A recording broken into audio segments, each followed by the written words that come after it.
Are you ready?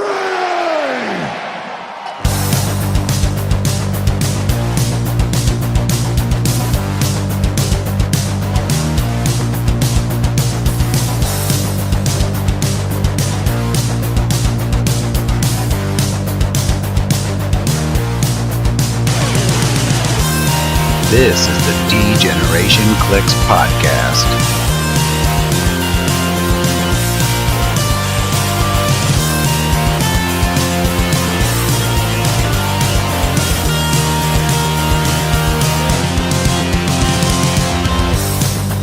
Here are your hosts, Ryan Redmond, Miles Kane, and Daniel Schwab. Welcome back to the D-Generation cliX podcast. This is episode 7. I am Ryan, and with me again are Dan, Miles, and even Pete. We got a ton of stuff to cover again, so we're just going to jump right into everything. Tonight on our Road to ROC Cup, we're going to focus on the main event, which is the 400-point Silver Age World Championship.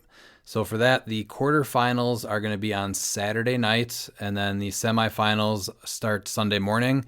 To start Saturday night, you need 50 ROC points, and to jump in on Sunday, you need 100 ROC points. All weekend long, there's just going to be events going on to get points to qualify. Then as far as placing goes, first place gets $1,500, a trophy. You get to design a map, a next phase factory sets, the next phase retail chase booster, a Lucas PJ Scott bystander, and the Brock and Roll map. Second place gets $1,000, a Marvel Wheels of Vengeance factory set, a next phase retail chase booster, a Lucas PJ Scott bystander, and a Brock and Roll map. Both third and fourth place get $500, a Marvel Studios Next Phase Retail Chase Booster, Lucas PJ Scott Bystander, and a Brock and Roll map. And then fifth through eighth get $225, the Lucas PJ Scott Bystander, and a Brock and Roll map. Ninth through 16th are getting $75, the Bystander, and the Brock and Roll map. And then after that, 17th through 32nd are getting the Joker Con LE and the Watcher Con LE with Rock Dice and a John Cena exclusive. And then everyone that plays 33rd onward is getting a John Cena exclusive. And then first through 16th, I think it is, they are getting just a ton of LEs. They're just way too many to list. So the pricing for that is pretty crazy with how many of those you're getting to. I just don't want to go into all those. So going into silver, who wants to start with that? Miles, you want to start on your opinion on silver overall? Yeah. So I think silver overall is probably the best format in the game currently. Despite what you see as a winning build, I think that's just because there is still some problems. But it's only been around for 2 years, so it's going to take a little bit to really figure out which figures are the problem ones, especially with new interactions. But I think that there's actually ways to handle the current iteration of Tri-Sentinel.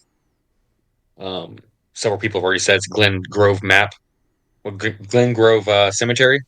I think a good budget difference for that one is also going to be for Robinson's Park from Batman Team Up. But overall, silver is just littered with untapped potential, and I'm hoping to see some nice, unique teams instead of just the same old, same old. Just because a build wins doesn't mean that's the only option. What's your opinion on 300 versus 400? For silver, I think that 400 is the right way to go because of the power creep, especially since there's a 200-point floor. And it also allows certain figures to be viable that normally wouldn't. Because, their point values were just ridiculous at 300 points. You just couldn't work around it. But I think allowing it to be that extra 100 points, I think, allows a lot more broken interactions for sure. That's why I think that there needs to be a little bit more going in and maybe a few different opinions on what's broken and things to get fixed beforehand. But I think for this being the first year of us having 400 points, I think it's actually in a healthy place, despite the sky is falling that people are saying. All right. Dan, what about you? I'm not necessarily on the fence about it. It's more just that when I look at silver, there's just a lot. So I think that's it's a bit overwhelming for me as far as just your amount of options. 300 modern is I know what's good because it's a little bit of a smaller pool. But I mean, silver's interesting. I think the 200-point floor is good for it because otherwise, I feel like you just run into it's modern with like a sprinkling of silver, or like the stuff that's not currently in modern. Um, but it's interesting that they definitely need to like address things, but I'm sure that'll get rooted out as time goes on, right? Because they'll see what's the problem and hopefully squash it. Right. Hopefully, like a bigger ban list could help that a little bit. I think what you Yeah. said, though, is pretty accurate with even a lot of people that are negative on silver. It just comes down to it's very overwhelming, and you have to have the time to put into going back through all these sets to put together like an actual competitive team with some of it. Yeah, because we're talking Superior Foes of Spider-Man, which was 2016. Yeah. We are in 2024. That is 8 years worth of sets. Plus, you're talking the like LEs and anything else that came out in between then. Right. It That's is a a lot. lot. It's a lot of stuff to go through. What about you, Pete? What do you think about silver? Um, honestly, I'm really impressed at how well organized it is and how much they're trying to scrutinize that version of the game. I think it's personally overwhelming to me because there just is that many pieces to go through in that.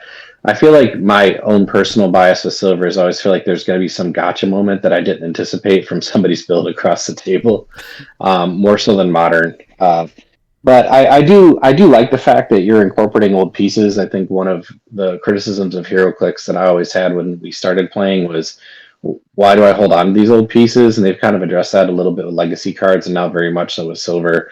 I think the 400 points is, I mean, let's see how it does, right? But the 200-point floor is super important. And I think as long as they're very, very diligent in how they approach their ban list and review of things that take the fun out of the game and make you not play HeroClix, then I think it's a great format. I know a lot of people are excited for it. It's just a little bit overwhelming to me, is all. So Yeah, for sure. And I think that's what, like I said with Dan, that's a lot of people's complaints is just it's so much that it's overwhelming. I think eventually we'll get to the point where the oldest stuff is going to be pretty dated and it's going to be really hard to even think about going back to that. But it'll take, I think, probably just a couple more years for that. It's not even really necessarily like a complaint or like a negative. It's just I would, it's more of a barrier to entry. Like that's where I just sit. Is like I can understand why people might not want to tackle it because of that. It's a lot, yeah. well, yeah, you're as a new asking. player, Yeah. Go I ahead. got back into the game right as silver was announced, and as a new player, I didn't once feel overwhelmed. I felt, oh my god. So I streamlined it when I was building a team, and I think that would help a lot of people is figure out what you want to do. Don't worry about the current meta or nothing. Just figure out what you want to do. Like my first major event back into cliX after 14 years was the Silver States, 2 years ago, and I played a Dolphin team. It's because I wanted to play it, and it just turned out to be good. I think that if you actually just streamline what you want to build, that way you're not going to be overwhelmed, and then you'll learn as you go. There's I think definitely that's the best and easiest way to get into it. and there's definitely a better chance to adding a piece or two that you just want to play versus the craziest best pieces in silver and building around those pieces as well. It can be a lot more fun, I think. Yeah, I think play what you want to play, and you will figure out a way to win. But play what you want to play. That's all I can say Yeah. to people. I mean, I personally, think it definitely lends itself to playing pieces that you want to play more so than just like. I mean, the meta is like, so you have so many modern pieces, and what is meta play? 70 pieces or less oh yeah, most of the time. Yeah, so it definitely opens itself up to being a lot more fun. It being overwhelming is just my own personal opinion. You asked what Oh yeah, my no, opinion was. Yeah, the yeah. gotcha So moments are kind of rough for sure. and you can limit that overwhelming feeling by just like building into themes, right? Like search your favorite theme. yeah. This is one of my favorite pieces. Let me build on theme. Here we go. Here's my 400 points. That's probably the best way. So, yeah. Personally, I like it quite a bit. I have a pretty big collection, so I like going back and using those figures and then kind of combining with some of the newer pieces. To me, that's like just a really fun part of HeroClix. The half Silver Age floor is great. It's kind of been shown in the past that without that, it's really just modern with some silver retaliators and equipment. So it really helps get a little bit more unique builds going. As far as the 300 versus 400 points, I think this is like the biggest sample size, right, of a 400 modern event that's going to happen this week. There hasn't been anything this big, right? No. So after this, I think it'll kind of show a lot of stuff. If it is really way too much, it sounds like one of the biggest complaints on people that have played this so far is that the 400 points is just going to be too much. If there's a time that it's going to work, though, it's right now. Once we get another year or two of rotation and we get all that stuff that's lower costed, I really think it's going to have to probably be 300 points. But it's just going to take some time, I think, to iron itself out. But Miles, but the change is for sure. Miles, you have been super excited about sharing your build, so why don't you go first and let us know what you want to say? I'm actually. I don't know if I'm very excited to share it, but I'm petty. So I'm petty. So that's why I'm going to be sharing this build with everybody. We're all a little petty because I don't want to. Yes, people like Pete already mentioned the gotcha moments. This is not going to be a gotcha moment. If you don't listen to this, I'm giving you a fair warning. But I went and I tested this a few times. This combo, me and Ryan mentioned it a while ago. I believe you played it for like a fun event, and I'm like, I'm going to make this work. And I was just wrecking Thanos's here and there. And it got to the point where the two guys from Oregon, like, oh man, yep, we're dropping Thanos, we're playing Starro. And I'm like, no, that's not how this works. You stick with Thanos, I'm doing Starro. They're playing Starro. So I'm like, you know what, I'm gonna share with everybody. The secret is Starro Mjolnir. Okay, I'm gonna be rolling dice with people across the map. So I hope people are ready for me to do 5 attacks. I'm playing Starro at 200 points, so if you're building silver and you just don't know if you have any good 200 points, Starro is a very, very viable tent pole to build around, especially at 400 points and 200 points. He does have a few weaknesses, but the one thing that you want to play him at for 200 is his ability of Starro spread. Oh no, that's not his. That's the 100-point line. It is which one is it? Pretty sexy. Tentacle attack. It's tentacle attack, right? The 5 attacks. Oh, there it is. Yeah, it's like I forgot. It's 3 cards long in AC units. Yeah, he's got the tentacle attack. That's a power, and you make up to 5 close attacks. Characters may not be targeted more than twice during this action, and after resolutions, you choose one for each character that was hit during this action. You either place that character adjacent to Starro, or you heal Starro one click. Using it as an alpha, the way that Mystics now triggers, it's useless to do the healing, so you're pretty much going to be doing a reverse alpha of taking those 5 attacks, potentially 5 people, or it could be 3, because you can hit 2 people, twice, and one person a third. And you bring them to a kill box, and you go ahead and kill them. That's what I plan on doing. So Mad Jim obviously is the secret tech with him. You give him Mjolnir to give him that 10 range close attack, or whatever makes his range. You can have up to a 13 range close attack, which is going to be extremely fun. So dies will be rolled, which is going to be weird for me. So I decided to go into it and figure out, okay, how can I max his attack, his damage, and his range? So we're going to go ahead and play him with Cosmic. Throw in Saint Walker on there for that empower from range. An underrated figure, I think, especially in Modern, is Starbrand. She's being completely slept on. She's got an ability to where you just choose a power she can use. That character gets it, and then you modify their combat values +1.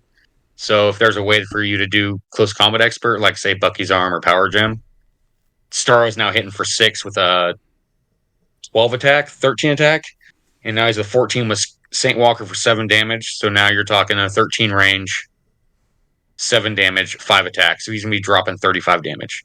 It's gonna be wrecking teams. There's a few problem teams out there with Mystics, so I have ways around that, which is going to be the Merlins, Stones of Merlin. And it's very straightforward, and it's a in-your-face team that, I'm just letting everyone know it's coming. Starro Mjolnir is here to stay.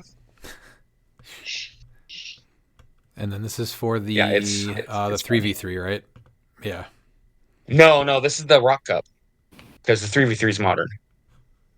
Where is... Oh, okay. And then I'm also going to be running him the theme format, which I think is fun. And yes, there is a way for Starro to get full map reach on a big map, which is going to be extremely fun for me. So if I choose map, you're going on a big map that's open, and I'm just going to smash you. So hopefully people can get to me turn 1 or 2, because Starro's coming, and I cannot wait. Now, what would you drop to add Mern in a month or two? Starbrand. And then just equip Mern? I think that it's worth dropping her, and you're getting save 35 points, so you're able to figure out other ways to get his damage boost up. So Starbrand Power Gem is currently taking the place of Mern and other options I have. Potentially Mern Space Ghost, Okay. because Space Ghost has close combat expert, so he can't give out powers like Starbrand, but he has a double perplex, so I'm able to perplex up his defense and get all that stuff. So yeah, I'd say Starbrand's probably going to get replaced by Mern and Space Ghost, and that's if Mern even makes it to silver, because That's he's a true. problem. Yeah, So, he'll need to be addressed for sure. yeah, I think he needs to get his insta banned instantly, because like for instance with Starro, like I can go indoors to where you can't get to me, and you're done. Of course, a Mern would counter that, but it's like at that point my range is higher than 90% of figures in silver, Yeah. and my damage is I'm gonna out damage people. So yeah, So you're starting him on sidestep, side blast, that damage power, and then impervious, right? yes, For 200 yes, points. Okay, so if you clip him early, then you're just on plasticity, quake, invuln, and outwit. Then. Yeah. Yeah. Okay. There's ways around that. Because you obviously I have Scott Porter on the team with Indigo Ring on my sideline, so I do have the ability to heal him. Yeah. Like I said, yeah. There's always, of course, there's always ways where he's actually not that hard to deal with. I mean, was he 4, 8? He's 12 clicks deep, which is a deep dial. But yeah, Yeah. the first 4 and the last 4 are the ones with the damage power. It's like they have to get to you first. Mm-hmm. So yeah, like I said, that's why I'm mostly going to be playing on big maps, because the 90% of teams, 99% of teams actually are expecting small maps, and so for some reason, when the majority of people build teams, they just think of full map reach as a 16 by 16. They don't account for the extra 8 squares, which I think hurts. I was expecting 24s by 16. I was just expecting people to have those. Be like, yeah, I'm just gonna play on a big map. So No, well, if you look at what the last few silver events, I think there's been a few, but the ones that are playing the bigger maps are going to be your Legacy Thanoses and stuff like that, which I have no problem dealing with the Legacy Thanos. I one turn Thanoses, which is fine. I mean, a No Chase Thanos just gets one turned by Starro. It's inevitable, I guess. So yeah, it's I really am looking forward to a Starro Thanos build matchup. I've I've played against a few of them, but the more Thanos the better. Because I think that right now he's the single tent pole that every team is going to be built around as a tent pole. So yeah, I would like my shot for me to try and dethrone as many Thanoses as possible, for sure. All right. Is there anything else you want to add to that team, or is that it? Uh, no, it's pretty. It's hard to explain. I mean, I can read out everything on there, but it's going to have to be seen. I'm hoping to be able to record a game or two. Yeah, so the full team build, I guess, is Star at 200, Starbrand with Power Gem, Mad Gem with 2 Mandarin rings, Incandescent Lightning, Saint Walker with blue ring, Scott Porter white shirt with Sinestro Core, and then the Brainiac Chase with spin. Now there's no leadership, but I mean I don't need that realistically. I mean Star's getting 5 attacks in, and then you have Mjolnir, Emotional Modifier, Stones of Merlin, Liar, Zero, Spectral, Angler, and Indigo Ring as the objects.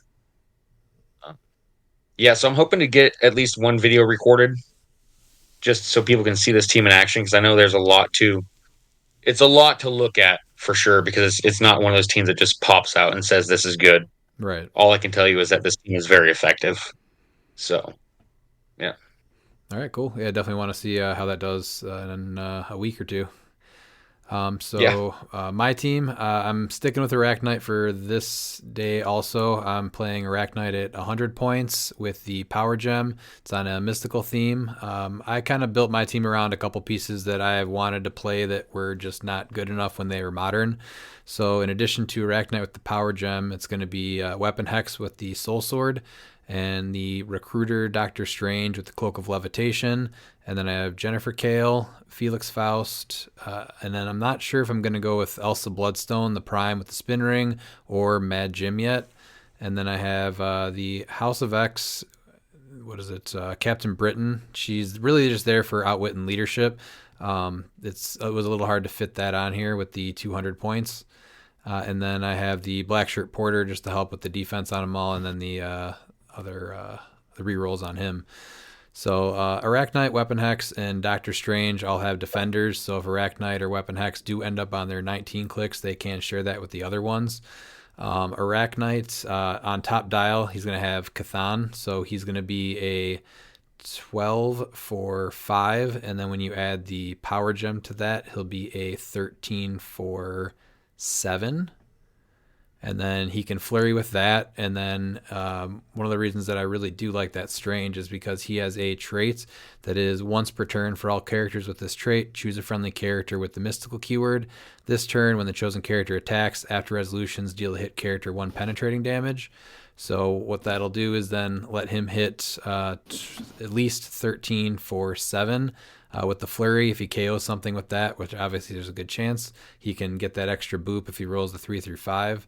And then he also has the ability to ding someone else for 1 penetrating with that Strange. And then the Strange himself has an 8 range and sees through hindering, which is nice. The sideline for Recruiter that I have right now is Wendigo, the Captain America Blade, the House of X Jubilee, Legacy Daredevil, and a Tri-Sentinel. I might have to cut one of those if I end up going with Mad Jim instead of Elsa, but I've really been wanting to try Elsa, so there's a good chance I just stick with her anyway. And then Weapon Hex is a piece that I thought was really close, and then the Soul Sword came out, and it just never came to the chance where I was able to play her. So now she's going to be, if she takes any damage, she's going to go to her first stop click, which is on click 2, and then that's a 19 super senses on that stop click. With the Soul Sword, she'd bump off that, and then if she gets hit to it again, still stop super senses, and then she's got a at the end of your turn, heal Weapon Hex 1 click. So it's pretty solid. I think it was a combination that I wanted to try, but there just wasn't events when she was legal, so it was hard to get her in. So as of right now, that's what I'm playing. But I'll see. I might tweak a couple things. We have a week and a half still, so. That's it for now. Dan, what if you were going? What would you be playing? So I just put together something for Monster. So it starts with Immortal Hulk and Blackheart. So Immortal Hulk currently has the Blood Axe, just giving him exploit and steal energy, and he has Battle Fury on his stop click, but having it on the rest of his clicks feels pretty good. And then I'm talking the 75-point Super Blackheart with the Soul Sword. I have Venom Thanos with the Exospecs, so 3 points cheaper than the bike, so I can just pick Hypersonic instead. I lose charge, but it's fine. It's just about picking what I need. And he can pick any attack power as well that he needs to, so I can go off of Precision Strike, and I can even go to Pulse Wave if I really need it. And then I have the 50-point Blackheart to help get me up the map. And then I wanted to try the new Wendigo from the Iconics because that looked like I don't know if that's out. I don't think that's out yet, or is it out? No, it's May. No, it's not. Yeah, it's not going to be out yet. So that would be something else. I think I had something else on there for like 50 points as the same thing. I'm still tinkering with this, but this was the start was Immortal Hulk and Blackheart. I didn't really play Immortal Hulk when he was out because it was during COVID, and so I didn't really play much competitive during that point. And I wanted to go. I figured this is a good enough chance for me to give him a go. Yeah, when he was hot, I think there was still way more online playing than in-person play. So I don't think I get to see him on board many times, actually.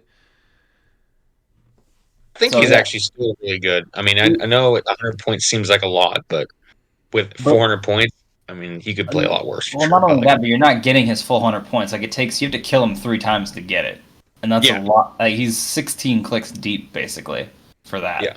That's a lot to choose, especially with him attacking. I know, like, a lot of people like him with the Ock arms. I don't think the Ock arms are, like, a bad choice necessarily. I just like the axe for what it gives, like him, the ability to heal and cutting through defenses. I just like. So I don't mind hitting something once when I have something like Blackheart to back him up.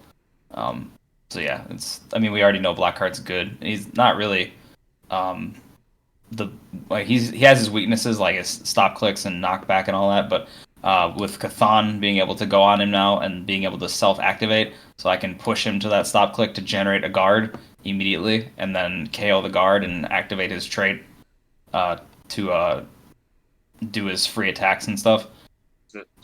Feels pretty good. So yeah, I do like the emotional modifier on Blackheart, the one that teleports everyone up. I think I might like the power gem on Blackheart just because if you're getting Immortal Hulk in there, it's really hard to choose going after Immortal Hulk when Blackheart's pinging you with all that damage. But overall, yeah, I do like it. Especially if you throw Power Gem and Cathan on that 75-point Blackheart.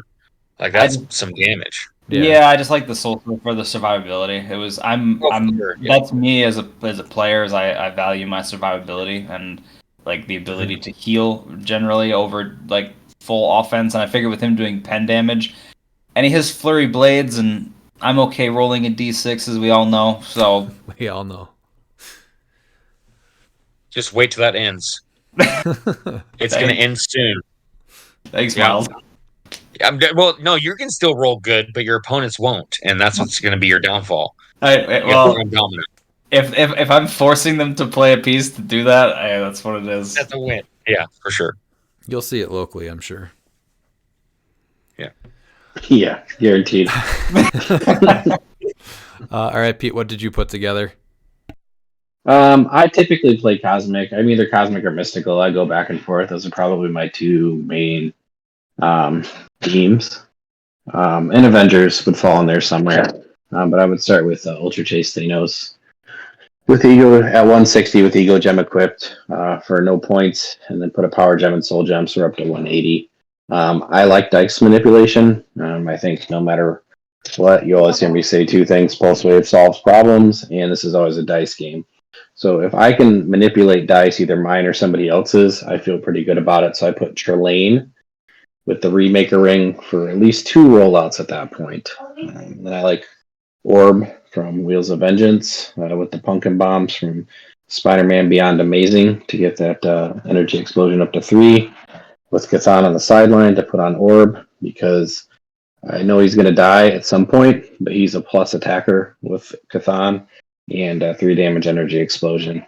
Hope Summers made the team because she's honestly probably one of the greatest 40 points utility pieces possible.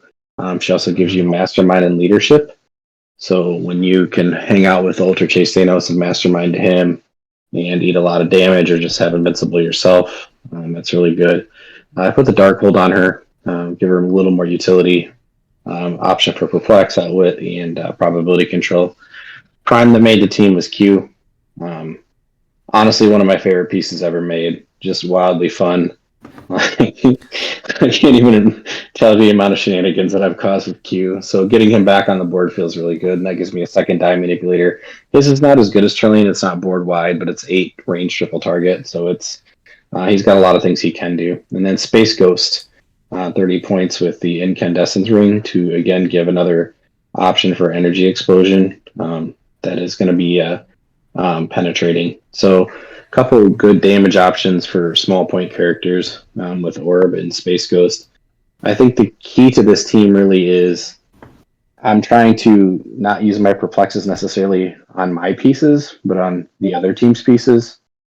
Bring down their attacks, and then hope that my dice are either guaranteed hits for my die manipulators for me or guaranteed misses for my opponent. So you're playing in a format where you're going to at least have 4 actions, mostly 5 actions per turn or more. So if you can eliminate attacks or at least control attacks, you're doing a lot better, I think. And the other thing too is that the Ultra Chase Thanos, his perplex against an opponent kind of gets around a lot of your protected pieces. So I think that's a very unique and huge power that would come up in big spots. Also, he's also Mystics, and he's just kind of a beat stick piece that's hard to get through. I mean, if he hits you, he's healing. So he's got a lot of utility. And one of the things that I try to do, especially in bigger point games, like above 300, I'm always concerned, like, am I maximizing my team? Like, am I doing everything I could be doing? Is this what I plan to do? So I try to limit my mistakes as much as possible, or limit the options for me to make errors by either omission or just making an error. So that's kind of what I came up with. Now, Ultra Chase Thano definitely I like still how you holds did up still, but so you have what, Ego Gem, Power Gem, Soul Gem on him. Are there any other Mhm. gems that you wanted to fit on that you had to cut to put another piece on that you wanted to? No, because I've gone back and forth with equipment. Like I really like the one thing with Trelane is he's got a stop click, right? But he's getting hit. Like his values are not high. So you got to kind of keep him back and protected because if I trust Super Senses to save me, it's not going to save me at all. So forget that. So at least having a second rollout, it's going to make people reconsider if they're going to attack him. He's not attacking, he's doing 2 damage. So unless something gets outwitted completely, you're not doing that with him. Orb with the pumpkin bombs and Cathan just seemed like not the best attacker, but for 50 points, that's a pretty good one. Especially because there's a pretty good chance you're going to have the ability to crit hit something during the time he's on the board. So you're talking, 4 damage. yeah, 3 or 4 damage. Yeah. Hope Summers was on the scratch page, and she wasn't on the scratch page, and then she was on the scratch page, and I was like, I don't know a piece that does more than she does for 40 points in Cosmic. And Yeah, so she's really my biggest struggle was like finding outwit, like where do I get outwit from? That's why she kept getting cut, is I need a piece of outwit, and I thought I'll just put the Darkhold on her. Like, here's my outwit. And then I love Q Prime. I mean, you know that, Robin. You played Q Prime against me. Like, Oh yeah, you've had that's a one lot of the good pieces games. that makes the board. Yeah, that's one of the pieces that makes the board for me. It's a possibility because it's just inevitable. Like, it's so gross to like look at your opponent's card and see that like one sitting there, knowing once you throw one die on the table and the question comes, you gonna prob that? Yeah. No. Well, here's your crit miss. Yeah. So yeah. And Space Ghost is just that's one that I will give you credit for. I had no idea at 30 points with some of the shenanigans that piece could do until he killed a couple of my teams with him. And I was like, oh, I'm still negative this 30-point piece. And he's an extra source of perplex. Yeah. Right. So That I've got safeguard prob, so they came in prob you. So that's another help, almost like a die manipulation, is that you're not allowing them to re-roll your rolls, which is great. I mean, with Screet, you're talking 1, potentially -2 or +2 perplex. You have Thanos' perplex early dial. Hope can borrow perplex, and you've got Space Ghost with 1 or 2 perplexes. So you're changing how the math of the game is pretty quickly. So I think that was the basic idea. the only thing that you could probably change though is when you pick Energy Explosion with Space Ghost, you also get Pensai, so you can probably get rid of the Incandescence Ring and either go like Lightning or the Precision Strike one or something like that and get a little more out of it because you already get the penetrating damage with it. I think that it's better though with the incandescence because it allows him to pick the invulnerability one, and he always has that. So that way it gives him better defense. That's what I thought he was going with. Oh, okay. I think the precision strike's a really good option too, right? Like, because even if like a lot of teams have people with super senses, so if you can at least make them roll it and have to hit a 6, you feel a little bit better about it Yeah, I than played just that like more and missing more. the attack. Yeah, I agree. That's what I would play if I wasn't a giant chicken and didn't avoid big silver events, but here I am. Well, there's always next year. All right, so that's what Miles and I are playing, and then what Pete and Dan would play if they were coming. Maybe they'll join us next year down there. Then next we do have a couple of Iconics and other dials that we have not previewed yet. So the first one is going to be the Wolverine Iconics, which is the first appearance. I don't think it has a release date yet, but it's supposed to come out in May. So the first one is Wolverine. He's got a trait which is moving is the best thing I do, or moving is the thing I do best. It's regeneration and super senses. When Wolverine uses either, after resolutions, you may place him a number of squares away from his current square equal to the d6 result. And then on his special speed power, it's Charge Flurry. When Wolverine moves or is placed after resolutions, he may knock back an adjacent character.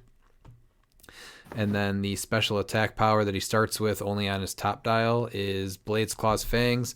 When Wolverine uses it, he may choose a terrain marker equipped to or held by a hit character. If he does, after resolutions, Wolverine may make a close terrain action as free as if he held the chosen terrain marker.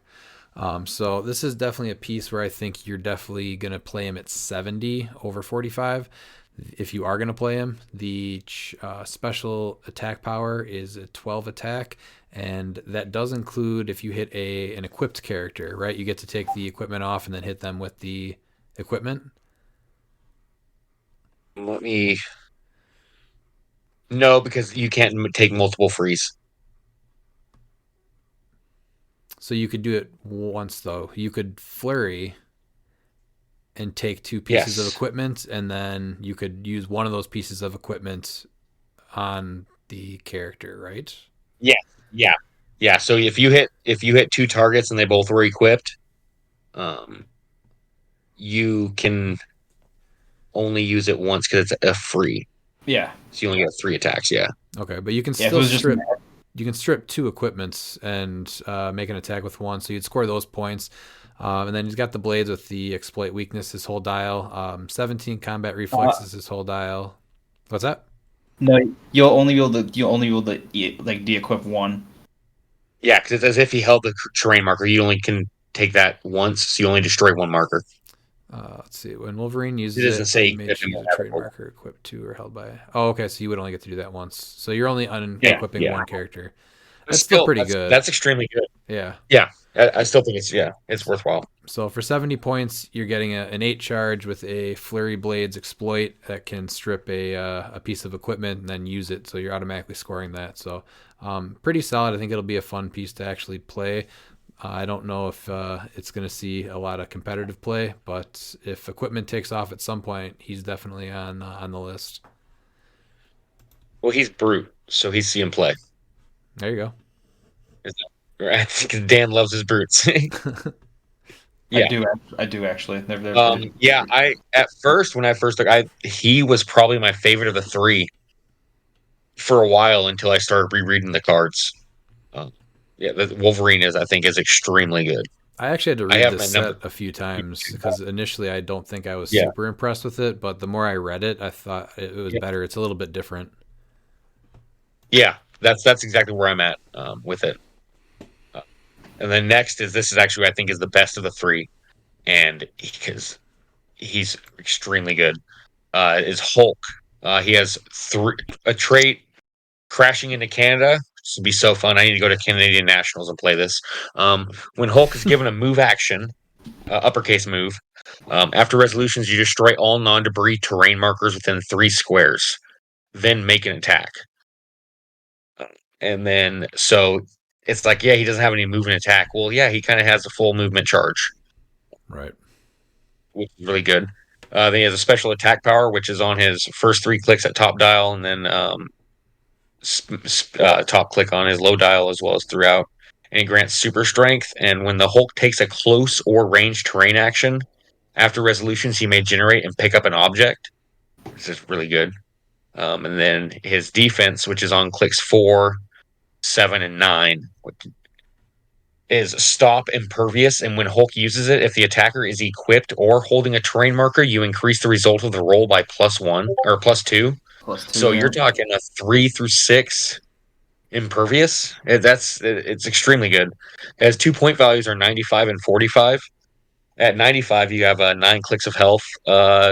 Start with 8, 12, 19, 4 with invincible, 4 battle fury, and then the special attack. And if you play him at 45, you start on click 6. So you're only, 4 clicks deep. But you have 2 stop clicks. And you lose a damage. Like your stats all go down 1, except for your defense that goes down 2. Uh, I think you play him at full, at 95. Really? I think that extra 50 points, I do. I really do. I like him You're at getting either. more than double the life. I like him at either though. It's all like what you're doing with it. But I Yeah, like but him at at either. 45, 2 stop clicks at 45 points is Yeah, disgusting. oh, that's great. That's what I mean. Like I'm playing him at 45 just because I already have a couple ideas of what I can do with this. Yeah, I think He that's the now sweet is, spot. I think 45 points actually, this is probably going to be controversial to a lot of people. I think he potentially becomes the best Hulk we have. Now, I know people are going to scream Prime Hulk, but the reason why I think that he takes a step above Prime Hulk is because he doesn't take up your Prime slot. Yeah, that's fair. He is Avengers Brute and Monster. Well, So that's the then you reason don't have why to ramp. Well, then you don't have to ramp him up. Like this Hulk is just boom. Here I am. Yeah. You don't have to do anything to like get him going. No, but I mean the 10-point Hulk. I mean, you honestly, like, if you break it down, like, you're never going to find a better Hulk because I mean, Oh before he yeah. got 10 points, but this opens up your Prime slot, and I mean I think they're 1A and 1B, and I have yet to even play this figure, but just by looking at his dial, you can just see this is Hulk. Right. Yeah, I think at 45, but I could see him hitting pretty hard at 95 too. And he can take a little bit of damage. The only thing is that once you bump him up to 95, obviously you lose a lot more that you can help him with on your team. And then once he hits that Yeah. first stop click, that's just impervious. So penetrating can really nail him down to his second one. And then he's only a 16, which is where his 45-point dial is anyway. So it really just depends, Yeah. I guess, what you're playing against and how that turns out. Oh, for sure, yeah. Yeah, 45 is definitely the sweet spot. I just like him at 95. Same thing with Wolverine is that the extra points is worth it because what you're paying the extra points for, you get, because it's like you could play 2 at 45, potentially, but like I'd rather just play 1 at 95, even if 2's their answer. But Well, yeah. he's way more fun at 95 for sure. But like if you're playing Wolverine at 70 versus 45, you're getting that special attack power, and it's only 25 more points. Whereas Yeah. Hulk, Well, I think this is actually better than the 200-point Hulk. Like if you're going for fun Hulk, I think playing him at 95 points is a better choice than playing 200-point Hulk. which 200-point Hulk? Oh, the The one from AV, Avengers the 60. AV. Yeah, Yeah, No, the super rare that has 3 stop clicks. Yeah, I'd rather play this figure.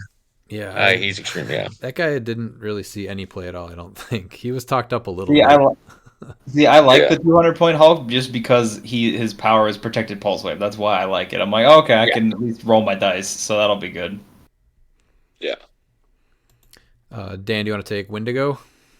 Yes. Next is Wendigo. He is a unique. He's either 95 or 45 points. He is also a giant. He has two. Is a trait, a special speed, and a special defense power. He's also got improved movement, destroys blocking. So his special speed power is only on clicks 1 and 2. His trait is at the beginning of the game generate a Marie Cartier bystander, and she is I think she's stealth, incap, and support, and she's got 5 range and triple target, which is pretty cool. And then the trait, the rest of it is when Wendigo is KO'd, choose a friendly character this game. That character can use steal energy and modifies their combat value by +1.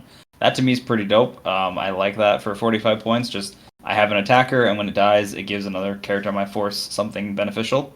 So, and then his special speed power, which is on clicks 1 and 2, is hypersonic. When Wendigo uses it, instead of making an attack, he may make a close terrain action is free.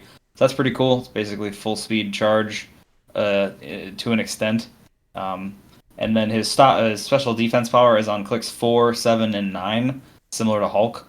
It's stop invuln the first time this click is revealed. After resolutions, give all characters within 2 squares of either Wendigo or Marie Cartier an action token. So this is pretty cool. It's very different than the X DPS Wendigo, but I really like this piece quite a lot. This was what sold me on buying this box set. And then now I didn't really read Hulk, but I like the Hulk too. But this was the piece that, like, okay, I'm gonna go buy this just for this. Do you like him better at 95 or 45? I for like competitive at 45, but I would definitely play this at 95. Like it's still very getting that hypersonic for 95 seems pretty good. Yeah, for fun. And yeah, he's full dial Battle Fury, but he is a giant, so you have a good chance of him going every turn. So that's not super worried. The only thing that's is kind of funny is on his stop clicks he has Earthbound, so he doesn't get like his improved movement and stuff. And his for being a giant, and he doesn't get the destroys blocking. But I get why they did it. It was like because the way the defense power works. So because he's not really attacking when he's on those clicks, he's more just trying to slow people down. Right. Yeah, I think it's a cool version. Obviously, Yeah, you're I think comparing too. him to XDPS, which is really hard to That's just- do. yeah. You really can't. Well, no. Okay, so I guess it wasn't a comparison. It was nice to see something different for a character that doesn't get made that often, right? So Yeah. I like this version because it's so different. Right. I'm just saying that it's whenever you get a new character like that, like you said, you don't get him that frequently. So when you see him and you're going to compare him to the last version that we got, and that last version that we got was just insane for 15 points. But this version is very different and still very cool and playable. Yeah, I like- I don't think you should compare him to the 15-point version. No, For 45 points, I'm playing 3 of those every time. But I mean, I like him. He's wildly fun. my comparison is just that he is very different and is still like a good version of a character, right? Like I like that he's a single base giant, so I can TK him up and stuff like. There's like things I can do with this character that I couldn't do with the other Wendigo, and that's what I like about it. Yeah. Yeah, his stop too gives him an action token, which is very interesting. But I mean, he's able to roll off that real good. But I do like that. Yeah. And the stop click too could be a problem, especially if someone's running a Chthon, because that means they take an unavoidable. Yes. So Oh yeah. people are going to be really careful with that because that's going to catch a lot of people off guard because people are going to forget about that. He's on almost every team, so that's pretty cool actually. Yeah. It's a very interesting set, right? Like, so you have one piece in Wolverine that interacts with people that are equipped using terrain markers, right? And you have a Hulk that obviously interacts and makes terrain markers. And then you have a Wendigo that they're encouraging for you to do close terrain actions as free. So I think they're playing more into like the rules and stuff that they're trying to utilize with the terrain markers and changing the small maps so that no two games are similar, even on the same map. I do love his trait, Curse of the Wendigo. Like, oh, here's 45 points, I lost it, but now somebody else has steal energy and their combat values are +1. So I have mini Chthon without any penalty. Right. So, I'm pretty good with that. Well, that and you get a Pog that's support. That was the other thing was like, oh, I get a support Pog for free. That's pretty cool. Yeah, it's a cool piece. Yeah, that was what sold me was I get when he even when he dies, I'm getting a benefit, right? And then I get the support Pog for free, so I don't have to worry about do I have support? Oh, I do actually. And just like from the comic nerd in me, this is one of the issues that like when I could finally afford to buy the things I wanted, I sought out. Like, this is one of my prizes in my collection is first appearance of Wolverine. Like, that was amazing the day I could get that one. Did you get it? So I love this set. Yeah, it's not that great. It was pretty rough when I got it, but I was pretty excited when I got it still. I think it's like rated like a 7 or 8, something like that. It's nothing high. Not bad. It's just a fun one. That's it's just a fun one to own. Great. Yeah. It's just a fun one to own. For sure. Yeah. So consensus is definitely by this one, I would say. Yes. At first glance, I thought this was the first disappointing iconic set since the Spider-Man. But if you really do a little bit more of a deep dive into each one, they are pretty cool and definitely worth playing. So I think it just goes back to just leaving Spider-Man as the worst unplayable iconics, and everything else is still really great. I think Sherlock is actually right behind Spider-Man, just because they're overcosted. Yeah, there's some cool stuff in there though, and Detective is already so good that it's hard to fit them on there. Yeah. But I think, and once you start talking about rotation, they could find a place because they do unique things. But I still think that Spider-Man is on. No, that's why I say it's right behind him. Yeah. Spider-Man, it was horrible.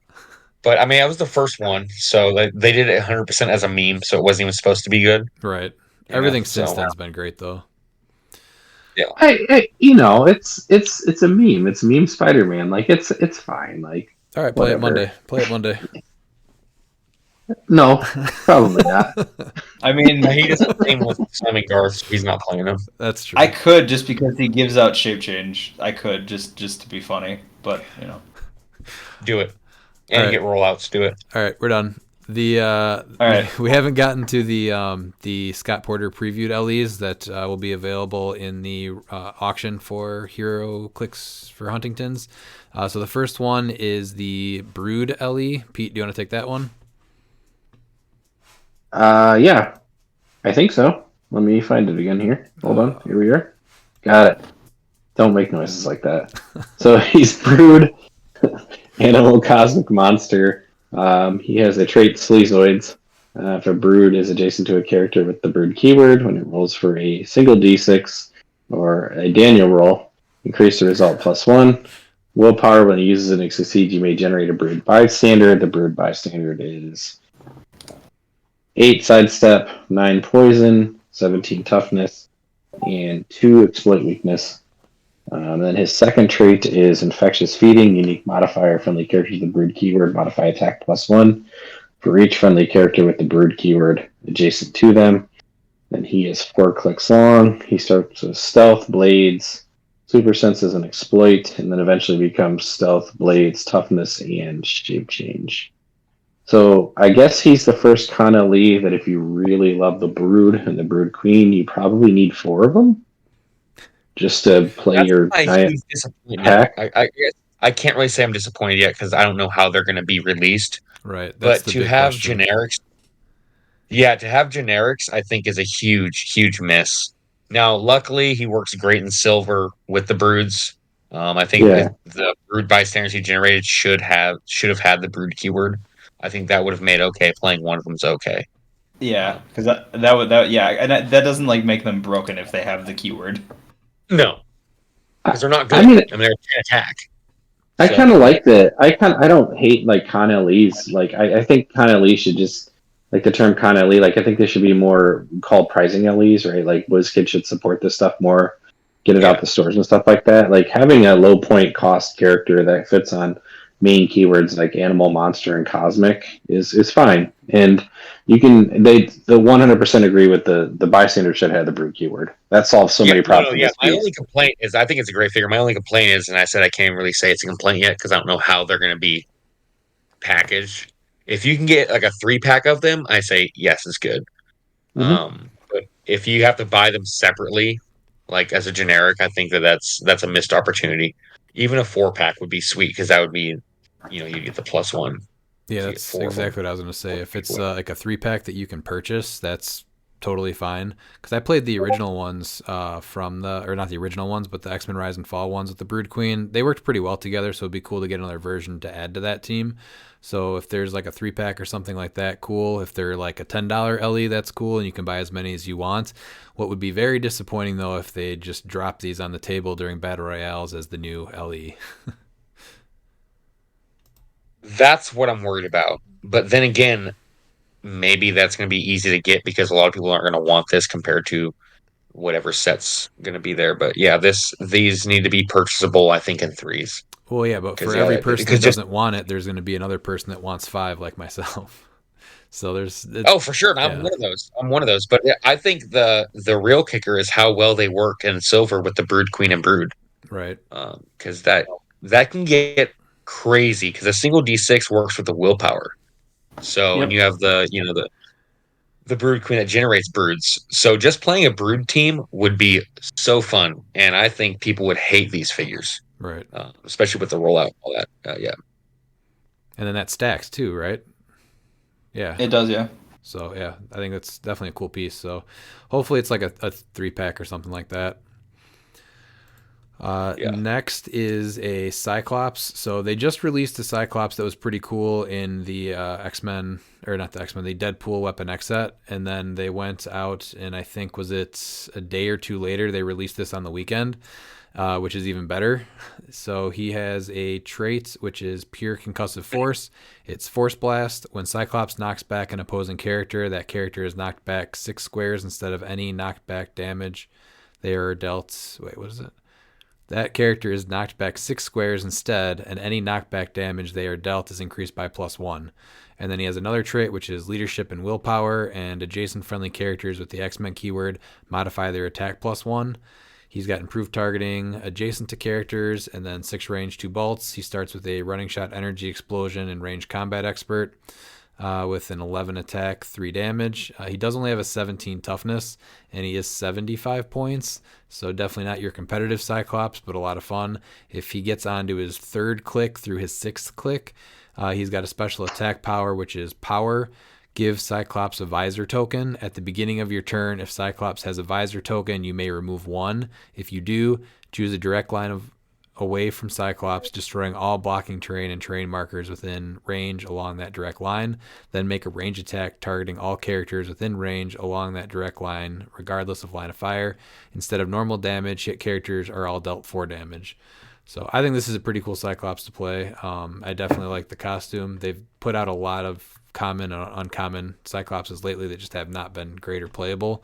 So with X-Men 97 coming out, I think there's a lot of hype with this guy, and still the one from Deadpool also. So I just reading from that first trait, that should work with the influence ring, correct? So you get the free knockback. Yeah. Yeah. That's extremely good, and I think that 75 points is good. And I think having that click 3 just makes them fodder to heal up your figures, because with the X-Men TA, because if you're able to take that power action, that is huge. Dude, I want this guy on click 3. Yeah. Yeah, that's what I mean. Yeah, I don't. You can go click 3 turn 2 because you take the power action turn 1 and turn 2. Yeah, I think I honestly, Raymond, I think he might actually be meta. I think he's 75 is a lot, but he does something that is potentially game changing on the right map. Competitive. I think he's competitive because you're not going to play. He's not going to replace anything that you currently have. Giving him the trick arrows for free is stupid dumb.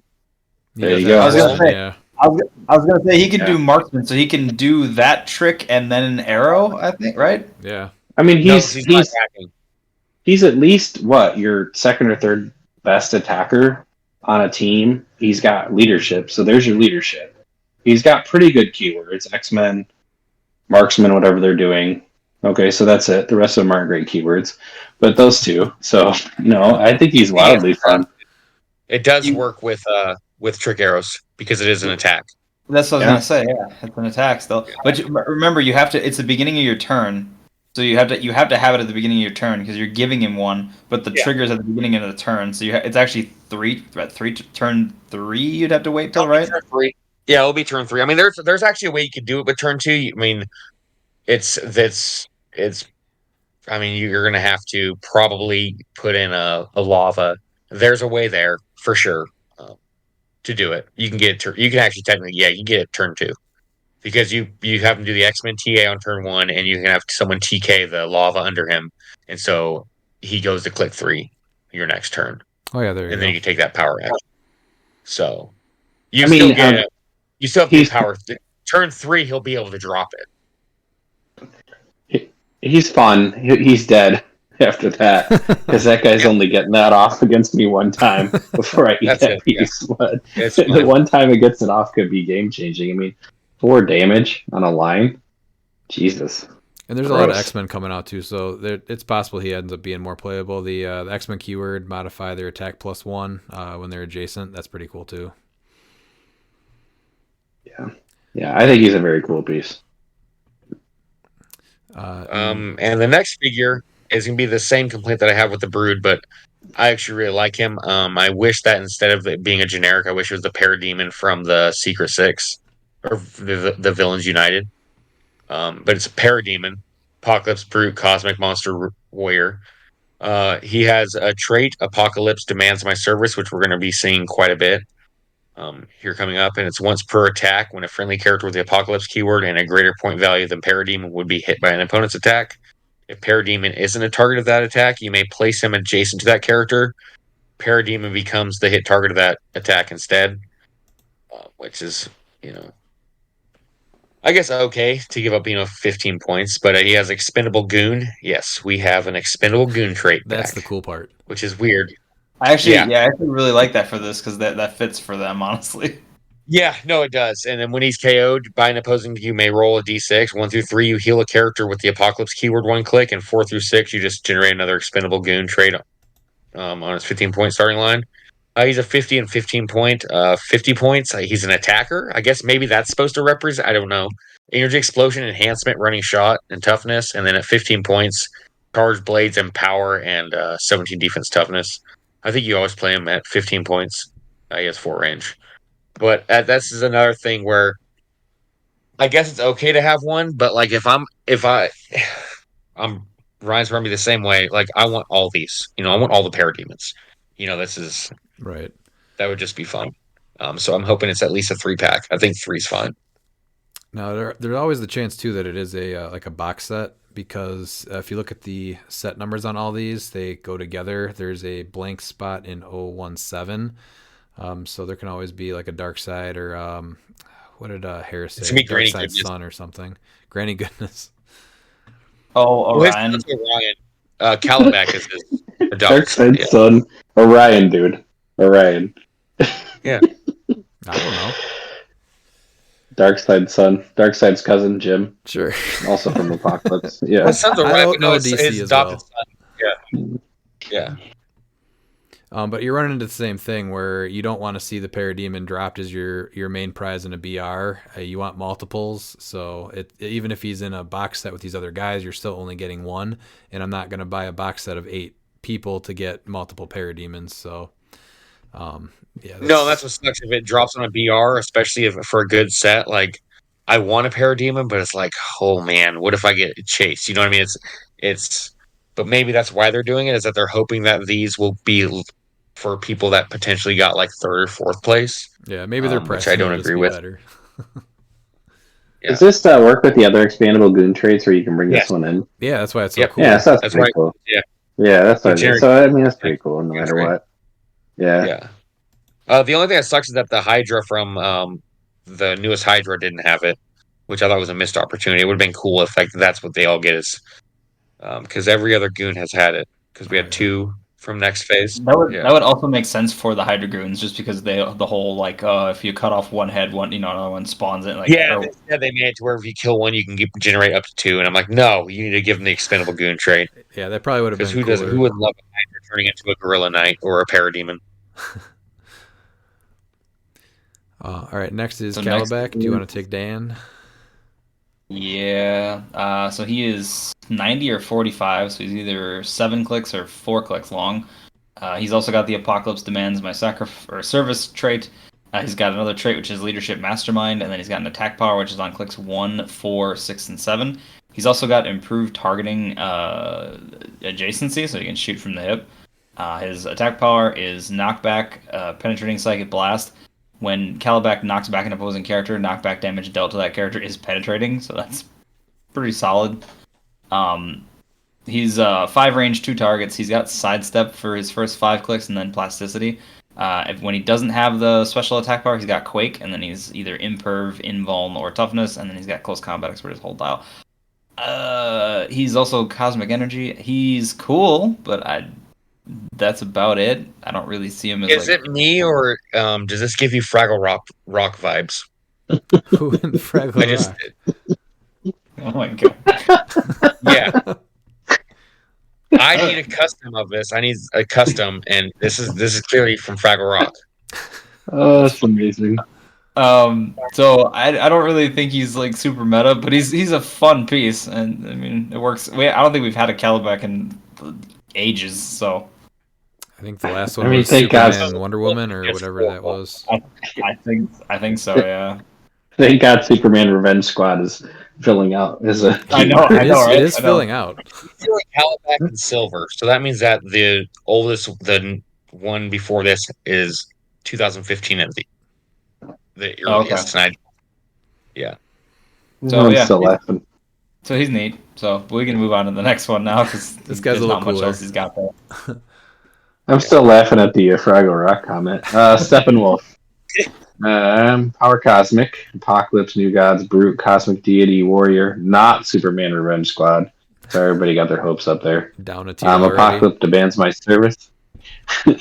Once per attack on a friendly character with the Apocalypse keyword and a greater point value than Steppenwolf would be hit by an opponent's attack. If Steppenwolf isn't a target attack, you may place him adjacent to that character. Steppenwolf becomes the hit target of that attack instead. New Gods trait, Leadership Mastermind. So he's 115 or 50. He has the Electro Axe. So Blade Claw's Fangs, when used, it increases the damage dealt +1 for each adjacent friendly character with Parademon in their name. So there's a use for all the Parademons you're going to have to buy. So Yep, that's you can the problem pump right that there. damage But up. the interesting thing is it says with Parademon in their name. So we could potentially get someone that makes Parademon bystanders. But if I feel like Or Queen there's- Parademon, if that's a thing. That is not a thing. that's Dark Side. It's Jim Parademon. That's Darkseid's cousin. We talked about it already. So I feel like there's a piece we just haven't seen with these yet. Like I think there's, like you said, like there's that. It's strange that the number is missing. So like 17 has to be Darkseid, right? Like No, it's gonna be Granny Goodness. I'd be see, fine with that. See, I also thought it was gonna be like Barda too, or Mr. Miracle. I was like, I could see that too, but Yeah. Yeah. So that's him. He's cool. I mean, he's a charge blades piece with respectable numbers up top, 10, 11, 19, 3. So he's really a 12 for 4 up top. And then low dial, he's a 12 for 4 again. So that's not bad if you're into that sort of thing. I think he's just overcosted, but yeah. He does have Mastermind. No stop clicks, though. Next Snyder is... Cut only made him better. Next is Kanto. So he does have the same Apocalypse Demands My Service trait as the other ones do. You can play him at 75 or 35 on his 75 point and 35 point starting line. He has a special speed power, which is plasticity, sidestep, and stealth. And when an opposing character within range uses super senses, decrease the result by -1. And then on his first 4 clicks, if you're playing him at 75 points, first 2 if you're playing him at 35, he's got a special damage power, which is perplex and probability control. So at 35, and he also has, gives a target. yeah, he's got the target trait too, which they're giving out to most assassins right now, or a good number of them. Keywords are Apocalypse, New Gods, Assassin, Brute, Cosmic, Deity, Past, and Warrior. So for 35 points, he gives you the target traits. He's a stealth that decreases your super sense rolls on your opponent by -1. He's got a 4 range, and then perplex and prob. So at 35 points, that's actually pretty solid. So I think that gives Assassin another boost, because one of the things that they're missing is lower point support. Is Kingpin is 30 or 35 points? 30 points. 30 or less? Okay. That, like what? Yeah. That power action to let people move, that's 30? Yeah, because the attack and damage is also 30. Okay, yeah, so he doesn't get that. But that would be awesome if he got that buff as well. So I think this is actually the first guy that's playable out of all these people. Yeah, maybe the Parademon at 15 points, but he actually is pretty neat. He offers a lot for 35. I think that on the Brute keyword to get in the Warrior to get the X-Men cheating thing, I think him and the Colossal Carnage can disrupt a lot of things, especially with Prime Spider-Man being a thing, because between the both of them, Prime Spider-Man's first super sense roll, as long as he's in range, is going to be -2. So he only gets it on a 6. Yeah. Which is huge. So, yeah, I like that. That's it. And that's only 45 points of your team. Right. Him and the Colossal Carnage. Yeah, he brings a lot to the team. The perplex, prob, so like you're actually getting use out of him.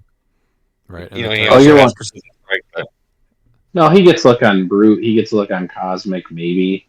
but for sure on assassin because you're getting prob and perplex, and a little mobile piece, right? And plasticity, so he ties up, precision strike. I mean, up close, he's a 19 defense. With So cosmic energy too, so you're not outwitting that. yeah, so I think he's really cool. Honestly, I think he's a pretty useful piece. Because it brings him up to 50, but I think he's playable for 50 points if you play him with a cycle to make him that much more of a threat. Yeah, I like him and think that he's the second best of the Apocalypse figures that we've seen so far. You think Mantis is the best? I think Mantis is, yeah. All right, well, yeah, the next figure can go ahead over Mantis. Yep, so Mantis is 40 points. We have Apocalypse, New Gods, Secret Society of Supervillains. Love that. Brute, Cosmic, Deity, and Warrior. He has the Apocalypse Demands My Service, like everyone else. And then he's got the Energy Absorption, which is he starts the game on click 4 and steal energy, but with close or range attacks. And when he uses it, he may heal past the starting line. So it's your, vampire dial. And he's got a special speed power that he has on click 1, which he doesn't get to, and then 4 through 7, which is Phasing Teleport. And Phasing Teleport is free, but only to move up to 3 squares. He has 6 range 2 targets. So his click 4 is going to be Energy Explosion, that speed power, 10 attack, 18 defense ESD, and 3 damage range combat expert. So he's an 11 for 4. And the phasing for 3 for 6 range is, so it gives him pretty much a 9 range. He's got Cosmic, so we have a character coming out called Mern. So he's going to be able to hit anybody, and he's going to be able to heal up top click to where he's going to be a 9, 12, 19, 3 with Psychic Blast, Impervious, and Close Combat Expert. For 40 points, he's very mobile by himself. You're going to heal up pretty quick. I think he's honestly one of the best vampire dials we've had for what you're paying for. Yeah, I think he is. I like him for 40 points. I think Kanto's a little bit better, and he's second. For support-wise, yeah. Yeah. Dan, I just like him. Would you vote Kanto or Mantis is better? Why do I have to be the tiebreaker here? No, Pete's going to chime in here too. Oh, okay.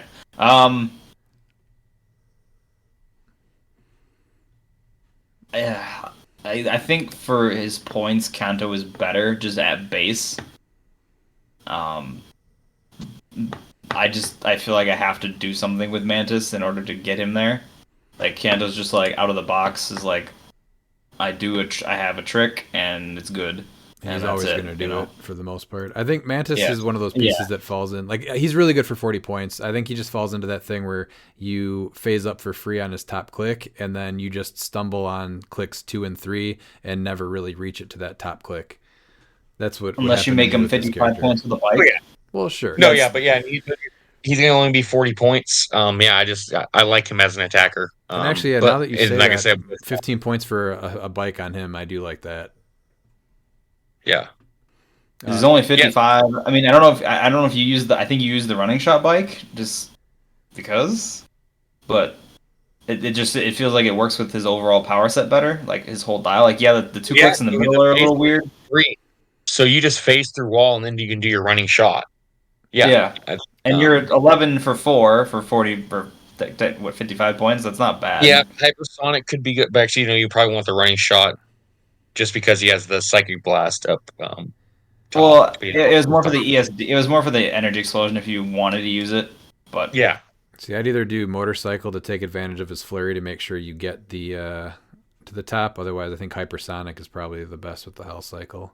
Mm-hmm. Oh yeah, that could be better. Yeah. Pete, Kanto or Mantis? I think it depends what you're looking for. Mantis is a better attacker, but I think you have to put a bike on him to make use of him. Really, honestly. If not, he's like a lot of other vampire dials where you spend a lot of time trying to get him into position, and then he just dies before he does anything. At least that's my experience of vampire dials. That's why I think that he's actually, especially when you compare him to Morbius, which is like one of the more recent ones, like he's just way better. Yeah, he is. He's great for 40. I mean, he's wildly fun for 40. You know, and but I think Kanto is more consistent. I would always take Perplex and Probability Control on any dial. Oh yeah, for support. Yeah, for sure. Yeah, that's right.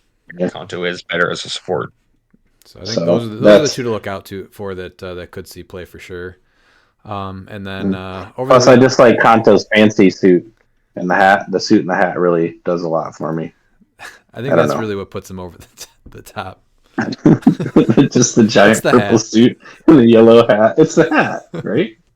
He's got some nice shoulder pads too. The mustache. It's a cape, full cape. He looks like that guy from was it Shrek, the little guy? Yeah, Lord Lord Farquaad. Yeah, that guy. That's what he looks like. Oh, Right, I'm well- so playing him as Lord Farquaad now. I need Lord Farquaad on my team. I Yes, didn't know that till Duloc. now. So over the weekend, we did get another unboxing from Dial H. They got to do a full brick of Deadpool and Weapon X. They pulled a couple of new pieces that were pretty neat. There's some really cool ones to look out for, but we are going to go over all of them. So Dan, do you want to take the 017 Wolverine? Sure. Thanks. Sorry. 017 Wolverine. He is a common. He's 60 points. What's that? 6 clicks deep. He's just a charged blade piece mainly. His trick is his trait, which is regeneration, and regeneration is free, but only if Wolverine has used the X-Men team ability this turn. So, I don't know how much I like that trick, but Well, it's nice because he heals someone and then he's able to heal for free. It's not that he's bad. It's the fact that I don't want my Wolverine to be a support Wolverine. I want him in your face with exploit charge flurry blades. The power is fine. It's just I don't like him as a Wolverine. yeah. And otherwise, I thought he should be like a little cheaper, like 60 points, like for what he does. His dial's okay, like his stats are fine. It's blade, so I'm okay that he has 2 damage. That's fine. In power, top dial is good. But it's just it feels very counterintuitive. So that's what's throwing me off about this. And this is That's the one. what's tough is that Wolverine is only good at like one thing, and so when they try to do Wolverine doing something different, it's just like that's not Wolverine. So it just never really pans out. I think the one thing Well, that he does save says it it, though is the fact that it is the blue and yellow costume that's a theme for a bunch of the X-Men in the set. So you're playing him with those pieces most of the time, and so he's probably will just fill that role, so it won't feel as bad. But it's definitely never going to be a Wolverine if I'm building an X-Men team or anything else that I grab for. Yeah. He's the best there is at what he does, but what he does isn't very nice.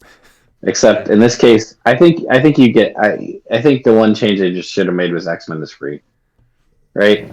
X-Men is free, and suddenly he's getting played on X-Men teams all the time. Yeah, 60 and points, 50 healing points. other X-Men, and then 50 regenning. points. Yeah, I mean, then, but it's an uncommon, so It's a common even, yeah. yeah. So it's, I think it's a unique take on Wolverine, but I think if It's they would have made uncommon. X-Men as free, it would have been a big difference. So I mean, look at where we were this time last year at the Commons, and there. yeah. Pete, do you want Wolvie? Do I have to? Sure, Yes. I'll do it. I got you, Wolvie.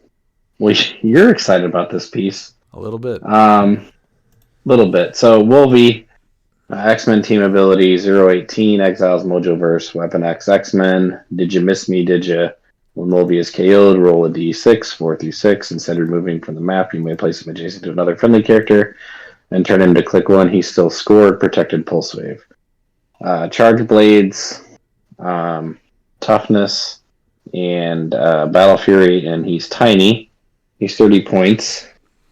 Is that the Scotty Adams artist that does all the? Is that what he does? Am I thinking of that right, Miles? No, he's from this. The baby Wolverine. Wolvie is was actually created in the 80s. I forgot who created him. No, I remember the X Babies, but I thought that looks like a Scotty Adams. He's before the X Babies. Right. The idea was from the Nightcrawler miniseries. I think it was from 1989. Is when Wolvie really? first showed. Okay. Yeah, that's when the design was. Probably not this exact Wolvie, but yeah. I'm trying to think of who did that. Yeah, it was way before the X Babies. Well, because this one got into Exiles. The one that was in Exiles was from X Babies, though, right? Because this one's from Mojoverse as well. Yeah. Okay. Well, so the X Babies came from the Mojoverse. Right. That's where they started originally. Yeah. Okay. I'm never gonna play this piece personally, but it's fun. I think it's cool. It got into a set, so it's always fun to get XL pieces. If we end up I mean, getting the he's, rest of them X babies, then I'm definitely going to be playing them quite a few times. As long as we get an Iconics of Muppet Babies, we can go ahead and do that matchup. Not happening. X So Babies versus Muppet Babies. I just like that he's Reptile Junior. That's just funny. Oh yeah, Dan will Except play this better. guy. Not quite as good because you actually score him, whereas you don't score Reptile. I know. Next This is is what you call this. Oh, go ahead. no. Yeah. What else do you have to say about Baby Wolverine? Well, I was say that if you can't afford Mephisto, get Wolvie. That's all I was gonna say. Yes, very close to the same thing. I'm trying to figure out who the artist is that got famous doing these covers. It's not Scott Adams. That's the Dover guy. Give me a minute. I'll get back to you on that. I'll give you two. Next is Okay, thank you. 021 Outlaw. She has Deadpool Corp, Assassin, Brute, Marksman. She has a trait Quick Draw when Outlaw hits with a range attack. If it was during your first action this turn, after resolutions, remove an action token from her. And then she's one of the hot shots. So her hot shots trait is Yeehaw. And when Outlaw hits, after resolutions, give her a Hot Shots token. Friendly characters with a Hot Shots token trait have free remove a Hot Shots token from this character. If you do, this turn they have knockback, and characters they knock back can't reduce knockback damage. She has improved movement blocking and improved targeting adjacent to characters. She's 65 points, running shot with super strength, 18 invulnerability, and 3 in power. Not too much else to talk about there. Not my favorite piece. Do you guys have any redeeming qualities about her? She's not Lady Mastermind. She's 100% better than Lady Mastermind. She's close. No. What are you doing? She's Just got a hoping to movement get the attack. knockback? Yes, her running shot, She's got super strength. Yeah, Yeah, which is good with her movement power because she destroys walls. Like that's actually good. Well, she doesn't need Yeah. it. If she's I don't. destroying walls. There's no comparing this to Lady Mastermind. All right, maybe that was a little she's bit of a actually stretch, decent but Okay. Yeah. there's way I mean, better I'm not hot shots playing than it. playing her. Yeah. No, but there is. But if you look at her trait, like when the characters they knock back can't reduce knockback damage, so you're giving them they can't reduce it, so it's not penetrating or anything. It's essentially unavoidable damage. Which I guess that does Yeah, work she's for giving- super strength, but I'm still not a That's fan a- of Yeah. her. So That's also just Yeah. awesome for anybody that has like some multi like attack that can do a lot of knockback. Like even if you're not doing a lot of damage, you can hit characters to like a stop click and then just click them past it. Like Arachnite's like, oh, I've hit you to your stop click. Hey, guess what? You're past that now. yeah, That's So pretty good. Miles, does she make your scout? What's his name's team? it does not because she doesn't have the keywords I'm looking for. But she was close. I'll be honest, she was close. All right, well maybe She's some- better than Scout. Yeah,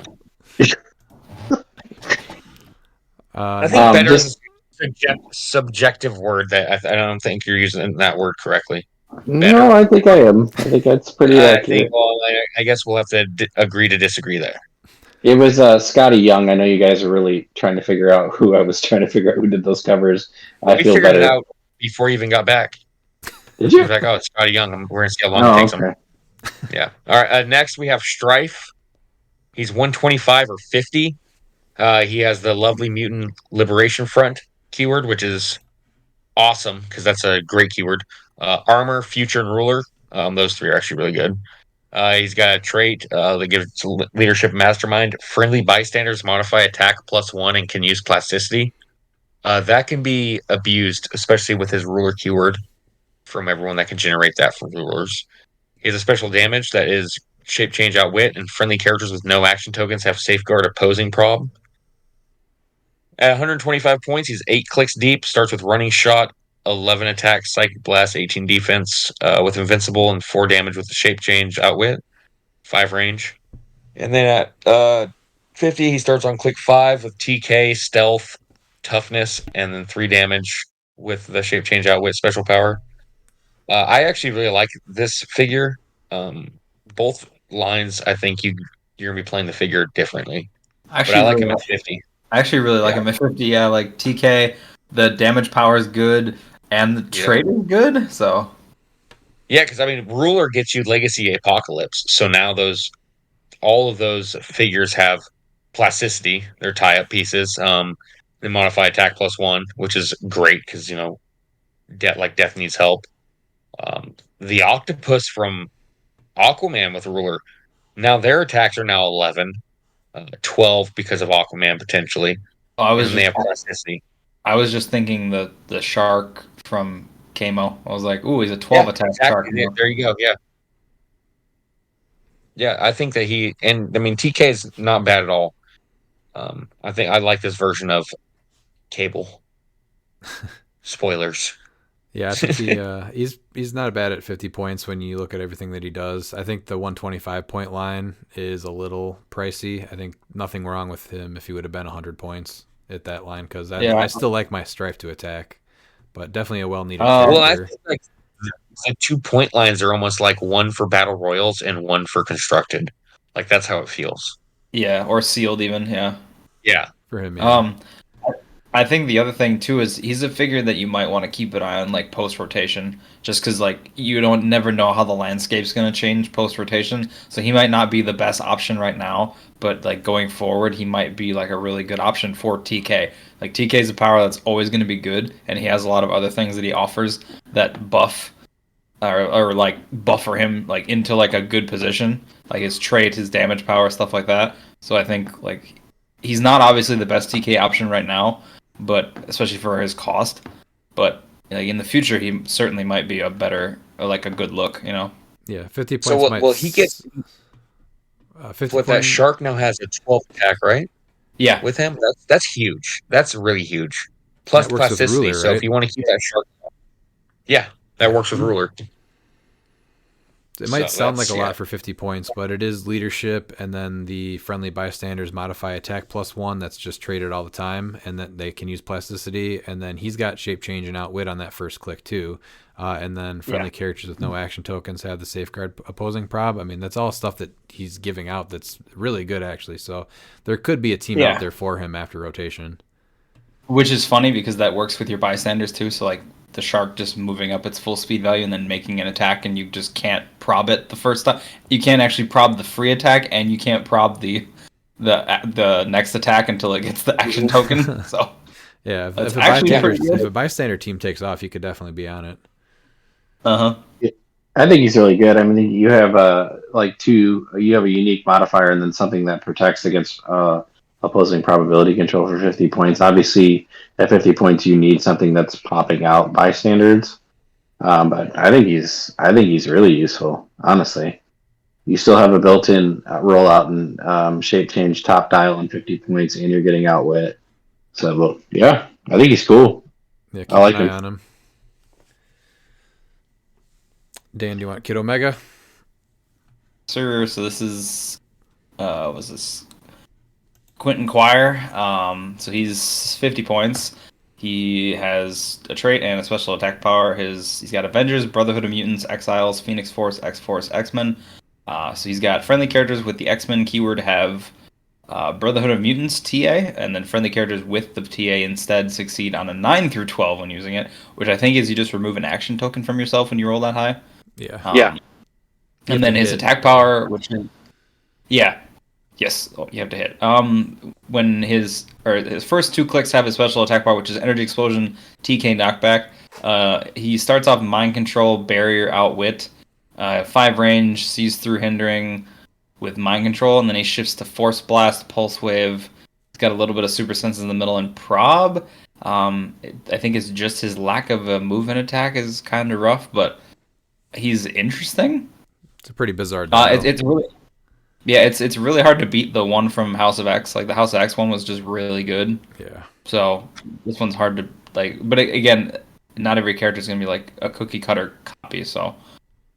But they can be better, and this one is not. Yeah. Yes, unfortunately, this one is not. I think the last one was a rare versus this is an uncommon. So yeah. Yeah, that's true. Pete, you want Psylocke? Psylocke is 33, Excalibur, Exiles, Multiverse, X-Force, X-Men. Assassin, martial artist. She's got a trait, Psychic Ninja, Stealth, Mind Control. Mind Control is free, but to target an adjacent character. Then she also has a Blade's Power, her whole dial, which is kind of interesting. So you get different effects based on the Blade's rolls. So 1, you get to make a close attack. 2, you give them an action token. 3, choose a standard power, and the hit target can't use it until your next turn. And then you also have 4, the hit target can't use team abilities until your next turn. 5, heal Cyclock, 3 cliX, and 6, if she KO'd somebody, remove an action token from her. So 3 and 4 are pretty cool because that seems to me to get around Protected Outwit, correct? Yeah. 3 does choose a standard power, it's gone, and then 4 they can't use team abilities. Yeah. But 4, you also got to remember too, shuts down Mystics, so she's not even taking Mystics, which doesn't trigger it. That means Soul Sword doesn't trigger. She seems to be a much more close combat Psylocke than anything else, but she does have 3 range, so charge blades, combat reflexes, and shape change and stealth. Well, this is Betsy Braddock before she goes and she takes on the Captain Britain mantle, I believe. Yeah, this is from the 90s. Yeah. So this is before all the body switching nonsense and all that stuff. Yeah. Okay. Sorry. Okay. I saw Braddock at the end, and I was like, "Is this her?" Actually, I'm not entirely sure. I would have to look. It's a cool piece. I don't know if it's meta. It'll make some X-Men teams. It'll make some Mojoverse teams and Exile teams for people that are in this podcast. Yeah. She does have Assassin, and she is a rare, so I think she actually is kind of cool for Pulp as well. Usually when you have to roll a dice for a random effect, it's a little bit of a hard sell, but all those effects are pretty good. Well, she's going to be using them anyway for blades, so it's like they're pretty much giving you free effects. Right. So it's your die roll, yeah. I mean, 40 or 75. What are you playing her at?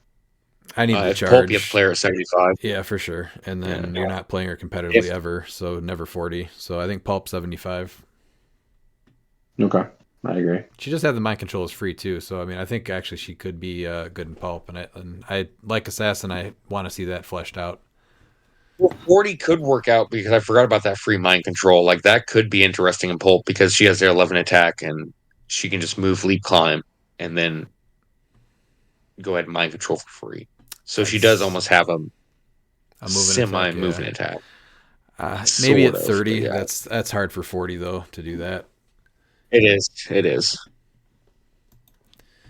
Next we have Sheriff Deadpool. I actually saw this and I liked this. Like this was interesting. So he's 75 points. He has the Deadpool core, Weapon X, X-Force, X-Men, Assassin, and Police keywords. He has the PD and team player team abilities. He's got 2 traits, and he is 7 clicks deep. The first trait is the Quick Draw trait, which what was her name? Outlaw had, and then he's got the I will multi-smite you, which I thought that was very Deadpool. Is Psyblast once per turn when Sheriff Deadpool hits with a range attack after resolutions, he may make a range attack using Incapacitate. And with 6 range and 2 bolts that seizes or hindering, that's not bad. He also has Energy Explosion, so he starts Running Shot, EE, Super Senses, and Prob, and then he goes Sidestep, Precision, Regen, and Range Combat Expert. I actually thought this was like I would play this piece honestly, but he's not meta or anything. I was just like, oh, this is funny, and it. Yeah, you play him with Miles West, like that's the combo. Oh yeah, on police. Yeah, that's it. He does have police and wildcard too. I mean, he's not bad. He does some cool, fun effects. I just like I've hit you. Yeah, I just like that I've hit you, and now you have a token on top of it. That's funny. Yeah. So yeah, he's pretty. He's a rare. So he'll be cool. He might make a pulp team too. You never know. Yeah. Next we have 037A Rogue. Do you want to take that one, Pete? Rogue is got 2 team abilities, Brotherhood of Mutants and X-Men. She's Avengers, Brotherhood of Mutants, and X-Men. Her trait is pretty interesting. Knockback. Character's knockback by Rogue can't reduce damage this turn. So that's cool.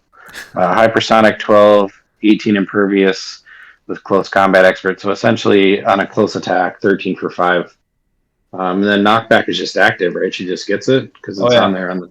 Yeah. Yeah. I think the sculpt is really cool because it looks like she borrowed Colossus's powers. It looks Right. like on the thing in there. This is Yeah, the so- Brotherhood sculpt, right? Or time when she was with the Brotherhood. Yeah. Yeah, I think she's a fun piece. I mean, she does something really unique. Like all of a sudden, you're altering defenses by hitting, and you're most likely hitting because you're coming in hypersonic 13. I'm really So- curious what the B side does now that we've seen the A side.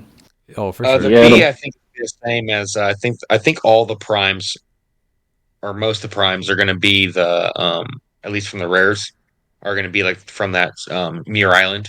So I think it's going to be a Shadow King rogue because I believe Oh. Shadow King mind controlled her. Okay. I believe. Alright. Yeah, that's what my guess is. I mean, that sounds cool, but then you can't play them all together, which is not cool. But that makes sense though because in the storyline, Shadow King can only control one at a time. Well, Yeah, I don't it's know true. anything Yeah. about the storyline, and I just like to play themes, so I would like to I play know. Shadow I'm just- King mind controlled theme team. But it's impossible. That's not a true theme team. Okay, like I said, you can only control one person at a time. It's an oddly specific team. I would play it once, and then I would not play it again. It's an oddly specific team. Yeah, all Prime Week. So Yeah. at 75 points, that's a lot. I think it's really cool in Pulp that you can just take away a possibly really ridiculous character's damage reducers. The only thing is As that like her... What's that?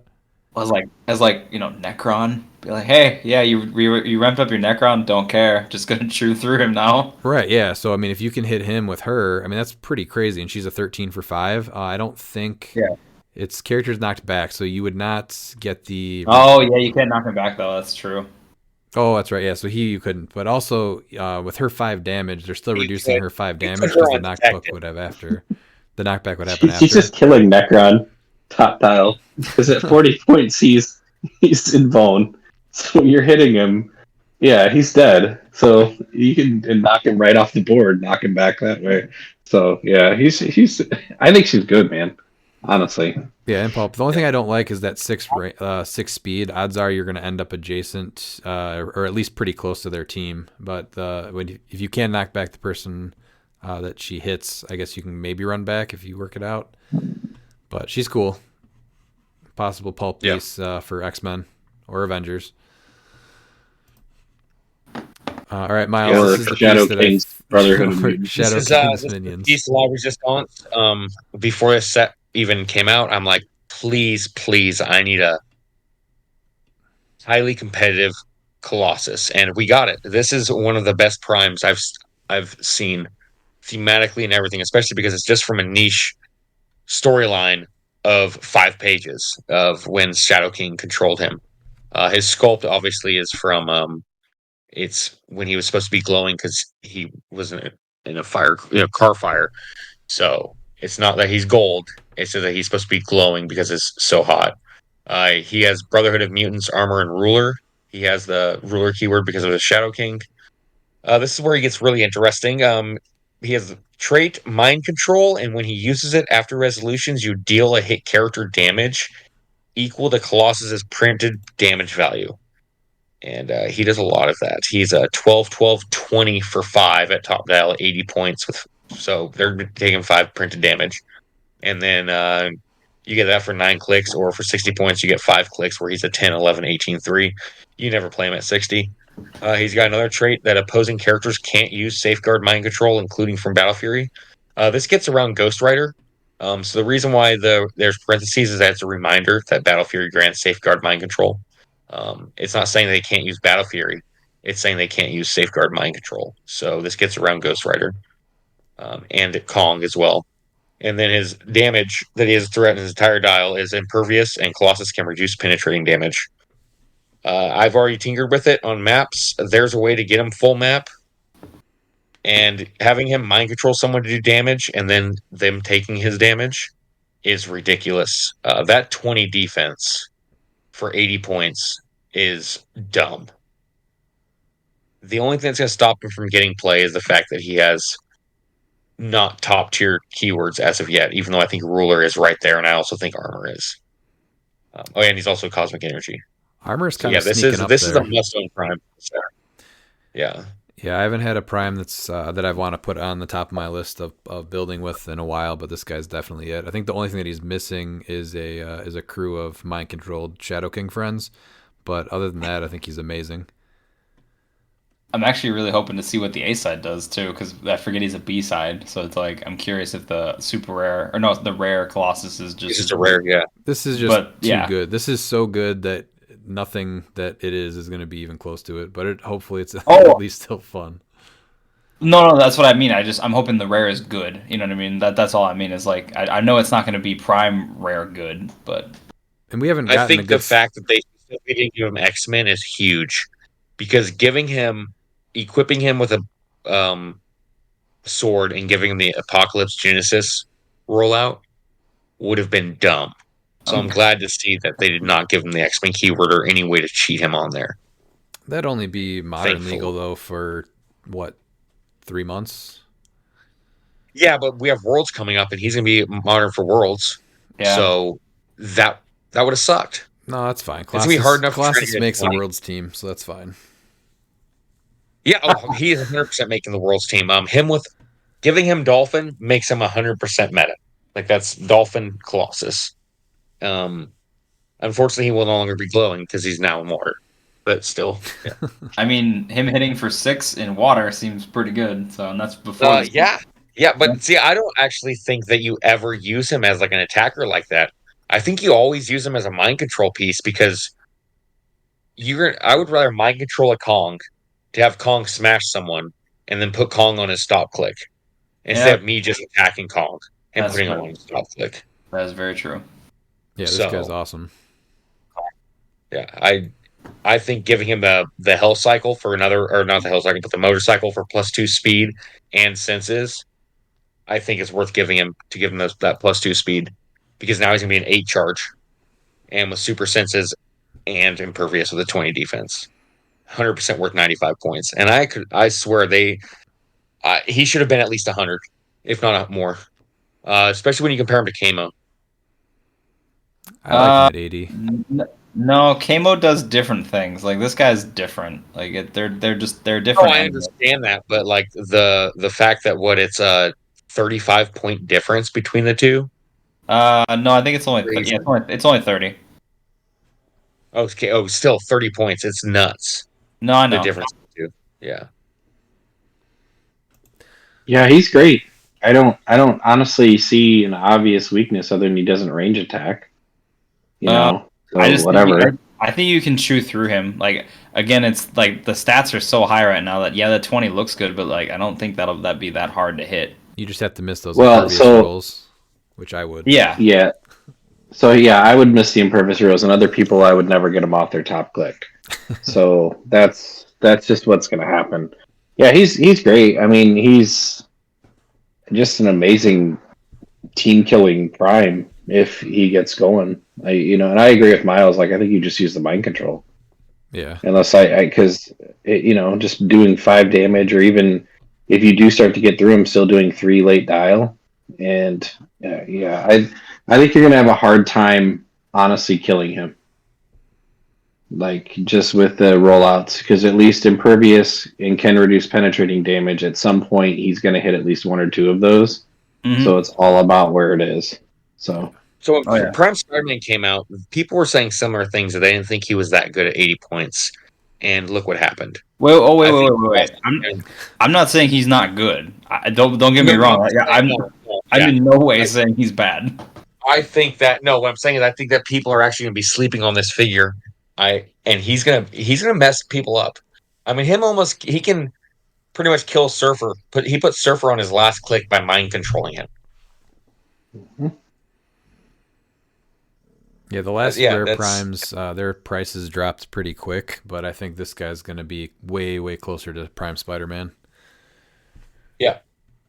Oh, 100%.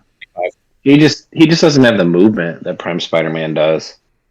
Yeah, he's He doesn't have the action economy either. Of course not. So, No, but yeah, I still prefer him. But, No, but That's he's just 'cause also you have to you're also always doing something with him because he can't be outwitted and he's got willpower, so he's got chances to keep going. So there is that. Like there is drawbacks, but I mean, he's got other things going on that Prime Spidey can't do too. Yeah, he's my most sought after Prime in quite a while. Like this is, if not ever. Like yeah, this is just because, like I said, I'm a huge Colossus fan, um, and this is easily my favorite Colossus Prime, even more so than him as Juggernaut. Well, you'll have a chance to pull him down in Huntsville. And not only will I have a chance, I will pull him. All right, that's the spirit. I'm gonna mulligan until I do. Next is a piece that I was actually really hoping was going to be in this set. I was hoping that we'd get a Sabretooth that had the same getup with Wolverine, but it doesn't look like that's happening. This is 048 Maverick. He has Weapon X, X-Men, Assassin, Soldier, and Spy with the team player team ability. He is a trait which is energy absorption. It's Force Blast, and when Maverick takes damage or is knocked back after resolutions, heal him 1 click. And a special attack power on his whole dial, which is Energy Explosion, Penetrating Psychic Blast. And when Maverick knocks back an opposing character, give them an Enzyme token. Opposing characters with 1 or more Enzyme tokens have, when this character would heal, instead deal them 1 damage for each Enzyme token they have. And power, remove all Enzyme tokens from this character, protected outwit. He has a 75-point line, which is running shot, 11 attack, 18 invulnerability with 3 range combat expert. And a lower dial at 50. It's only stealth with a 10 special attack, 18 invulnerability, and 2 range combat expert, and then 4 range with 1 bolt. So this is, I think it's a pretty cool character. I'm looking forward to getting him. I'm hoping I can find him for our soldier game at the end of May, because this is definitely a piece that I'd like to play with for sure. What do you guys think about this guy? Yeah, play him at 75. The enzyme tokens kills can them be at 50. Yeah, well, the enzyme tokens, they go, well, yeah, they can just remove it. But you know what? And taking a power action just to remove enzyme tokens instead of attacking can actually lose you the game, in my opinion. So if he's able to get those stacked up, which is 100% worth it with trick arrows, because you're able to get multiple attacks. Right. For instance, like I'd attack them with the energy explosion, Psy Blast, which would knock them back. Since he has Force Blast, and then you drop the Quake Arrow because the attack's coming from him. So now everyone that he just hit has 2 of these. Right. So and I think that's extremely huge. Now there's a lot of teams that really aren't going to be based off that, but there's so many teams right now that are, especially if someone has running Chthon. Well, that's the Steel biggest Energy. thing, Like because that's probably that's your main attacker. So you're going to be using him, and then you're not going to be able to heal after, because you always build in some sort of heal tech with that. Yeah, so that means that they have to take a power action with them to remove it, and then they have to use someone to do support if they want to heal. Right. I like him for what he brings. So yeah, I don't think he'll be competitive, but 75 points is a lot. I think he's really cool though, so I'll definitely be playing him quite a few times though. Yeah, the character's awesome. Yeah. Dan, do you want one of my favorite runs on X-Men's was when they established this team with him and Sabretooth and Wolverine.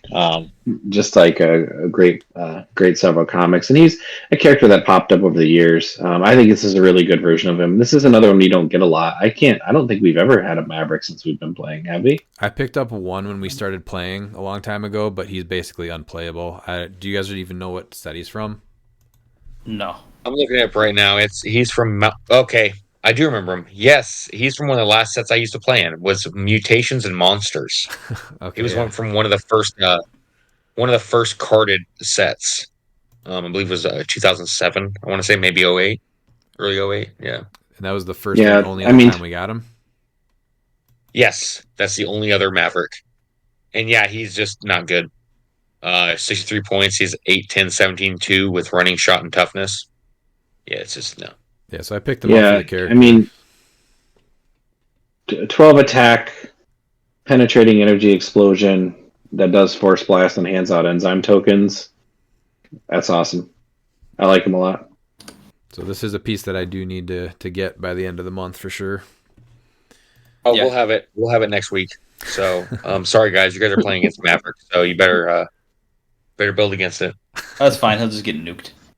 Good luck, Dan. Okay. Why don't you take Patch?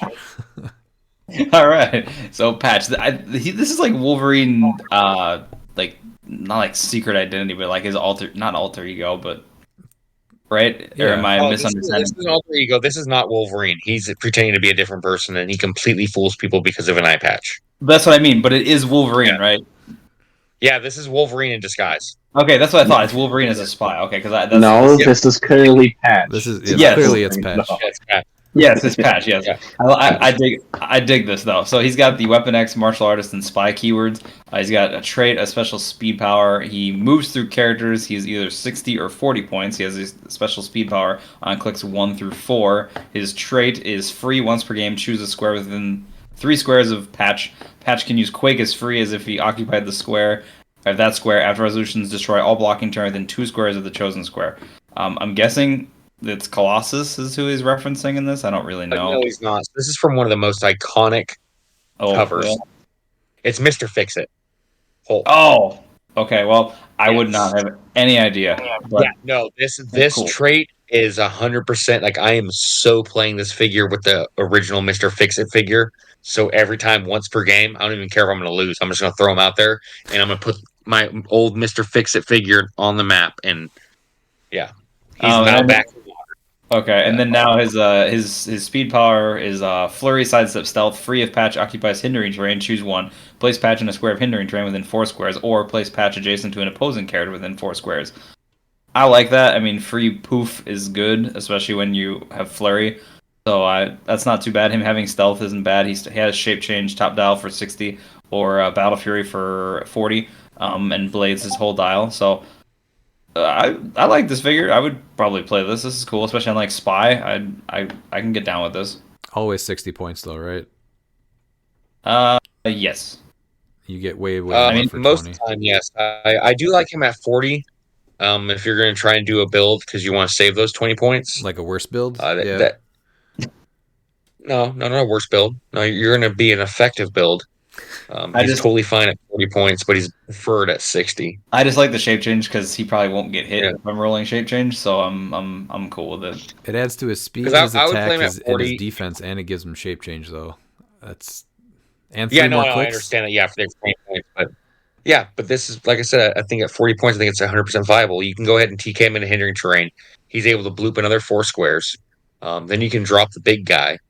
Well, you can And still then- sidestep up after that too, so you can get pretty far. Sidestep flurry. So yeah, he at 40 points, he brings a lot of utility to a team for martial artist or spy that you might not be able to fit in because of 60.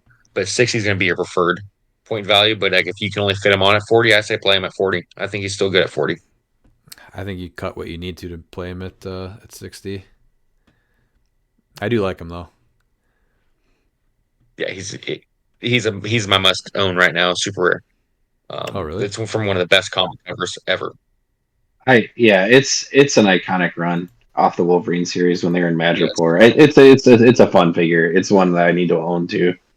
There's a couple of poses from Wolverine in this one, like the common going all the way back to 001. That's from his limited series, one of the covers where he's like giving you the come here finger. So I just think it's a fun series, like a very fun set. For So, sure. yeah, I agree with Yes. Miles. So Do you want to take this Professor X, Pete? sure. Professor X X-Men team ability 056 Illuminati, which is never really a good keyword. Yes. New Mutants, Shi'ar, Starjammers, and X-Men. He has a trait for either prisoners when determining theme teams, characters with the X-Men keyword, gave him the Starjammers keyword. There's at least one person on this podcast excited about that. Oh yeah. And then friendly characters with the Starjammers keyword have the Shield team ability. So that's going to be really annoying. Then the second, the damage powers leadership shape change when Professor X uses leadership and succeeds. You may instead generate a Shi'ar soldier bystander max of 6 or a little ninja bystander max of 1. Shi'ars are 4 range, running shot of 6, 10, 17 toughness, and 2 damage. And Larinja is a range of 5, running shot 8. Well, running shot of 4, but speed of 8, 11 attack, 18 toughness, and prob. So, I mean, that's good. 90 points or 35 points. Improved targeting through clicks and adjacent. So, running shot Pensai, invul and top dial with the damage power. And then low dial is a mind control shape change outwit for 35. So I don't know what he's doing for you at 35. I think it's just the improved Other targeting, than mind control, and outwit. Keyword- He's given keyword cheating. Yeah. Yeah, keyword cheating. Yeah. So I guess that's probably, if you're gonna play him, probably there. Silver, because Starjammers are all silver at the moment. So, and then Shield TA is not a bad option at all. Right. So you're able to give, Yeah, that just seems like that's a big jump, 90 to 35, right? Oh, it's like Yeah, Strife. yeah, It's a completely different piece. Yeah. I mean, he's cool. Somebody will find something to do with the Starjammers keyword cheating. I don't know that I would play him a bunch. I'd probably play him 2 times for fun, and that'd be about it for me. So, All right, next is the chase that they opened. It's Deadpool and Hitmonkey. It has Deadpool Core, Weapon X, Animal, and Assassin. Some pretty cool keywords there. He's got the target trait that a lot of the assassins have, and then he's got another trait which is Show Me Those KO Clicks, Stealth, friendly characters with the assassin keyword modify attack and damage +1 when attacking a character that's been hit by Deadpool and Hitmonkey this turn. They're 50 points with improved targeting, hindering, and through characters. 5 range, 2 bolts. He's only got 1 point line is at 51. It's a relatively long one though. He gets KO'd on click 8. His top is an 8 running shot with 12, a special attack power that is precision strike. Range, make up to 2 range attacks, but only to target an opposing character with a target token. And then an 18 super senses, and then his special damage power on his first 5 clicks are safeguard opposing probability control, and when Deadpool and Hitmonkey attacks, opposing characters with a target token can't use shape change. So he does some pretty cool things and extra things against people with the target tokens. Obviously he's not as good as or they're not as good as what Talon does, but I think you can definitely place those target tokens ideally. Whoa, him with Talon, you're nuking whatever's on the board. Like, if that has a target token, it's dead, because you're getting rid of the one other thing that can allow you to escape an attack, which is shape change.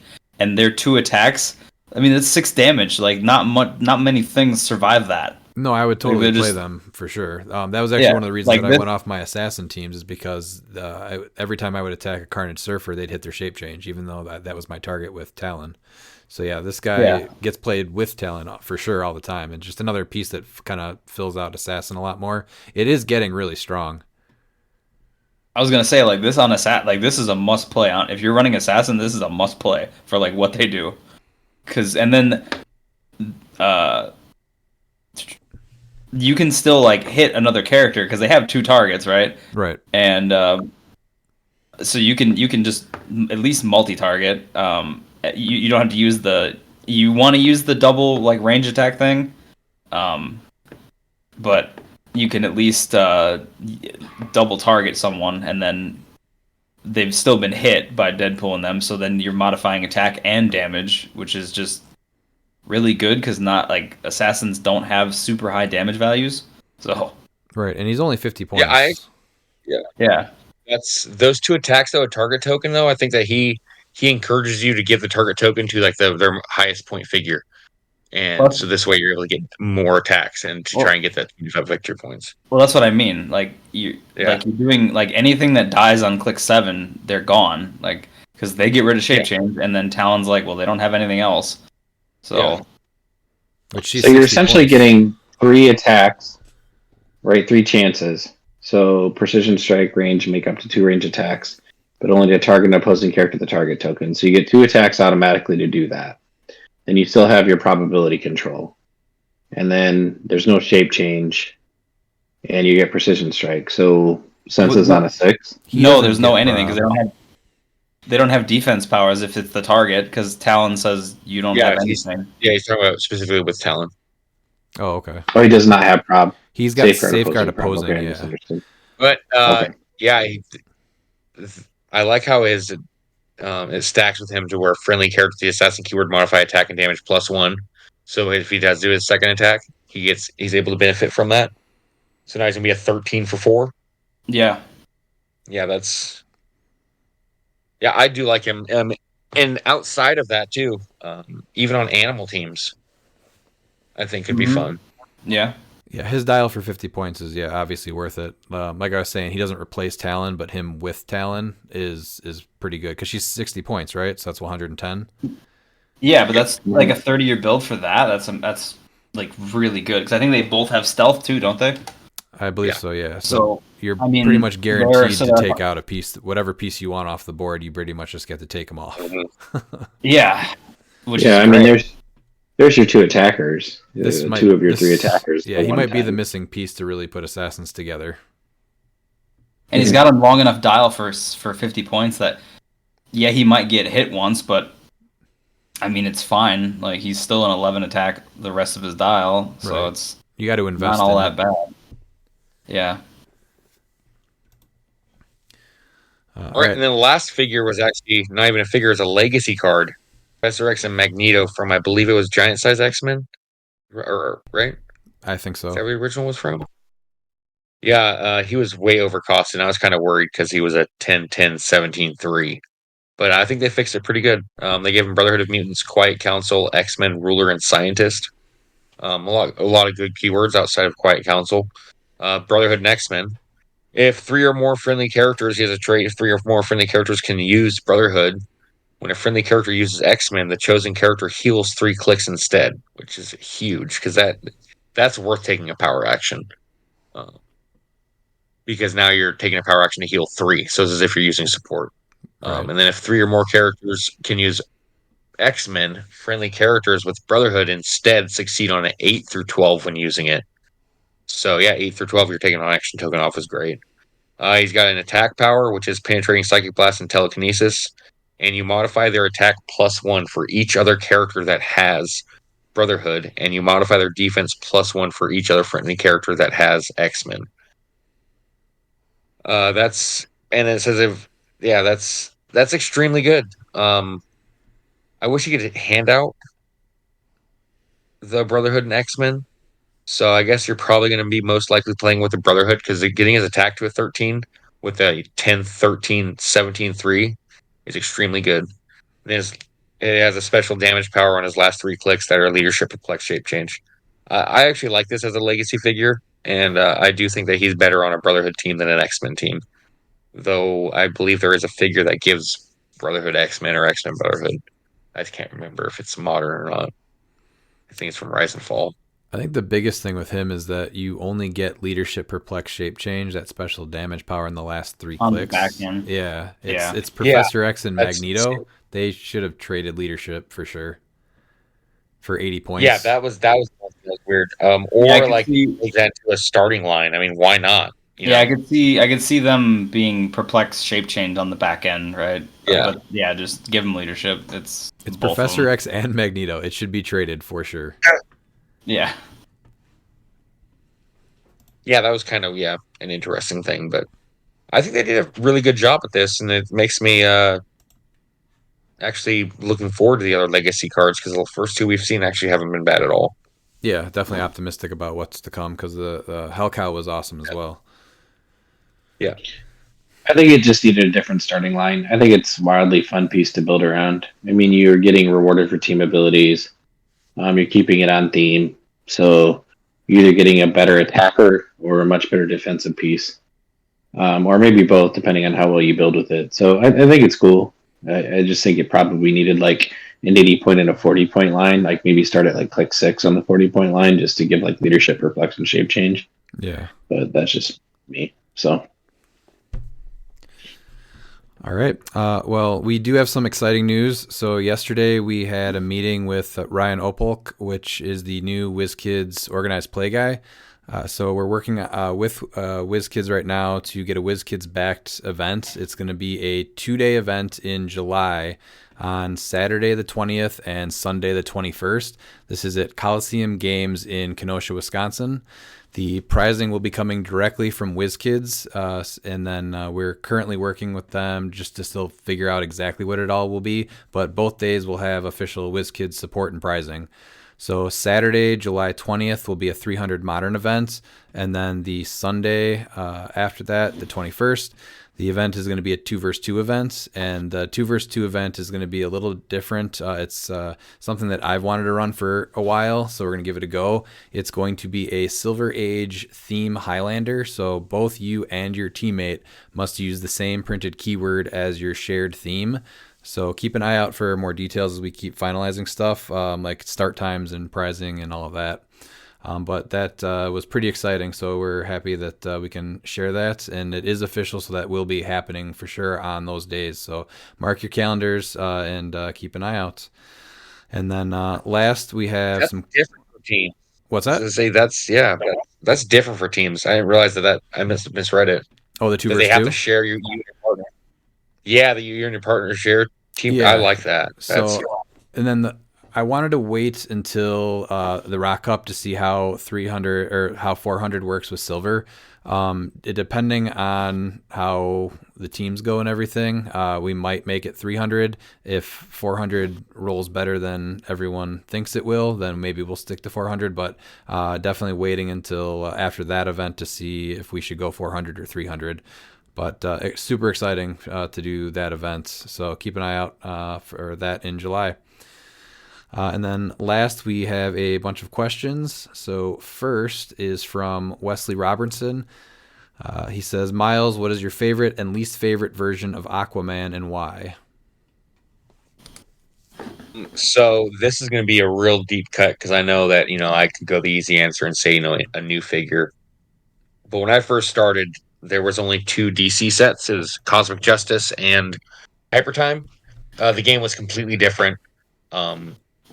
I actually love the original Aquaman Veteran, which I guess you consider a rare. He's very simple. He was only a 7'11", 15'3". I know, horrendous dial, but super strength and leadership. But he was so fun to play that it's hard to explain to someone that didn't play back then how simple the game was, and it was just so fun. So I still have to go with him. If not him, I'd have to say it'd be the Batman animated series Aquaman. I'm a huge Super Friends fan. Super Friends is actually what got me into comics and Aquaman. And the figure is actually extremely good, especially if you play him on main force. So those would probably be my top 2, especially too because the Hyper Time is the only actual non-animated series of the hook hand Aquaman that we've got. So he still holds a soft spot for me. My least favorite. I have not played him, nor will I ever own this figure. Is Bizarro Aquaman? He's horrible. One of the worst chases ever. He's useless. Yeah, that's the worst Aquaman ever created. I don't know if you guys are familiar with Bizarro Aquaman, but he's horrible. I remember looking at him. Yeah, he's pretty bad. Yeah, he's just not good. Because characters within 6 squares of Bizarro Aquaman can't use a swim ability. Oh, so you mean you're never going to get use out of that because no one besides me plays Dolphin? Okay, perfect. Huh? Okay. Let me go find him. I'm going to buy the anti-Miles You know what's piece now. funny is that once Mern comes out, that's what's going to be really interesting. Once Mern comes out and people realize that the only counter to Mern is Dolphin, Bizarro Aquaman could see play. So He I won't. might be eating my words. Oh, he will. I will use him. Oh yeah, you can't use swim ability. That's he's horrendous. All right. Moving on. What is the number one figure ability someone should have an answer for when building their Silver Age team for ROC? I have the answer. I'm just going to see if anybody else wants to put input in. Well, I'll go with Tri-Sentinel, and so I think we touched base a little bit on that before. So basically, you just gotta make one of your maps something with no blocking. So Glen Grove is what we were talking about before, and then try to just keep the distance because then you're going second. Otherwise, one other good thing to have on your team in case you go last or in case you go first and they pick map is the Plastic Man barrel because that does shut down the improved movement. Yep, so they can't destroy the blocking. So that is something that can at least help a little bit. And so, but then ability besides the Tri-Sentinel shenanigans, Legacy Thanos, I think is still something that you have to look out for. The one with the improved targeting mind control that just hides behind barrier. So just emotional modifier for Battle Fury or anything to deal with barrier, like the Construct Fire Hydrants, Super Strength, Improved Movement, things like that. What do you guys got? That was the exact two that I was going to say. That if you're building silver and you want to play, the only thing I can say is that you got to figure out a way to handle this mystical team with the Tri-Sentinels and Thanos. If you can't handle both those teams, like at least try and be able to compete with them. Yeah. Right. But yeah, they're probably that's most going to be the problem. problematic. Yeah. I think Tri-Sentinel's a bigger problem just for the points. I mean, Yeah, if you're running multiple, that's just my opinion. Yeah. But that's the problem. Yeah. All right, and then I imagine he'll get a look after this event. Honestly, I don't know that he'll be. I think he'll probably get watch listed or something after this. That would make sense because I think I have a pretty good feeling he's going to kind of run quite a few events. I was going to say he might just get the ban too. So yeah, ban hammer. And then his last question is, what advice do you have for someone trying to jumpstart their own YouTube or podcast as related to HeroClix? I just said take your time getting set up, I think, and then just have something unique that you want to do differently than other channels. For example, like us, I really wanted to get our monthly game out there. I think it's a lot of fun, and it's something that definitely not everyone's doing. And then also another thing that I wanted to do that I have in common with a lot of these guys is to just showcase kind of pieces that don't get the attention that they deserve. I think that's, everyone knows Carnage Silver Surfer is great, but for a while there, no one's talking about like Titania or a lot of other these pieces. So I think it's just that's what we want to do is kind of put the attention on other pieces as well. Do you guys have anything to add to that? No, YouTube. I think the best thing to do is just try and wait, like you said, to make sure everything's good. If you want to just throw out content, I guess you can. I'm more of a stickler, so like that's why I still haven't been able to finish it because I want my videos to actually look really good, so I'm spending time on OBS to figure everything out. But if you have a good camera with good lighting, I mean, by all means, I think you can go ahead and just showcase it. But yeah, just be different. Like what brought you to the game. Like just think of you as your own audience. Mm-hmm. I would say. I definitely think that could be a thing. Yeah, just I think focusing on something like that where it's not necessarily like a niche, but just like something that you might do better than other people. Like other podcasts or whatever. Like everybody has their strengths and weaknesses. So, but definitely be ready. Like this is something that I wanted to start doing like quite a few months. I wanted to be ready up and going. I think at like the beginning of January before our January game. But just it took a really long time to get up and running. So this is only episode 7, so we've only been doing it for 2 months. So it took a little bit longer than I wanted, but it definitely was worth it. Sorry, Pete, what were you gonna say? No, I just think have the guts to put yourself out there. I think people that are passionate about this game are passionate about this game, and the thing is everybody has a plan. But everybody's seen their plan fall apart too because they just couldn't hit anything that game. So I think just have the willingness to put yourself out there. And my personal advice is find people that are into doing all this tech stuff and let you come on their podcast and provide nothing of substance for multiple episodes is really how I approached it, and it's been very successful for me so far. So yeah. All right. Love it. Austin Plamedon says, another piece I want your opinion on is Dawnbreaker at 75 from Rebirth. He's got the Green Lantern keyword in the TA, so he can equip Broadsword or Ring for free and makes bystanders when your opponent does. What would your choice of equipment and team be with him? Do you guys have an opinion on him? He's a little shallow for 75. I think that's probably why people aren't playing him as much. I think he's only like 4 clicks. The top dial invincible is not bad. I think he has like low values though. He's like a 17. I know he gets a buff depending on positioning with his trait, but I don't know. I think that's the main thing is some of like his other drawbacks like that. I think it's just the era he was made in. I don't think he's bad necessarily. It's just you'd have to protect him. So Well, when he came 75, out, that's the one thing is that, yeah, I I do like like they him, were but yeah, already overcosted. I think all the death metal chases. they definitely were. They were 75 or what 200 or something or like Yeah. a really yeah, high. he is 75 or 200. I guess if you're gonna play him, I think you're not gonna give him the ring. I think you should give him the broadsword. Give Absolutely. him that blades and that +1 defense. Yeah. Um, especially with Monster, there's a lot more to work with Monster compared to Dark Knights or Green Lantern Corps. I mean, you can Um, easily then just Genesis him, and then his Blades rolls are even better, and he can yeah, do it from range well, because he has Silver the. Genesis is banned, so you can't do the Genesis Oh, APOC. oh, that's right. Sorry. Yes, you're right. It's Yeah. silver. Yes. But yeah, I mean, that way, because it says when he's occupies clear terrain and is targeted by a range attack, you modify his defense +1. So now he's going to be a 19 defense if you give him the broadsword. So I think Yeah. there's that. But it's also he sees through hindering 7 range, 11 attack, and then that's Yeah. Pensai. That blades attack is still a range attack, so you get to roll blades, and it's Pensai with the blades. So that's Oh definitely yeah. the way to go with him. Hmm. But yeah, 4 clicks for 75 points is a little hard. So that's the nice thing about the silver, though. Adding half of it must be non-modern. Is that pieces like this you can argue putting them on your team maybe if they play a good role. Well, yeah, that's where I said if you're going to play it, like I said, if you want to build a team, build around fun.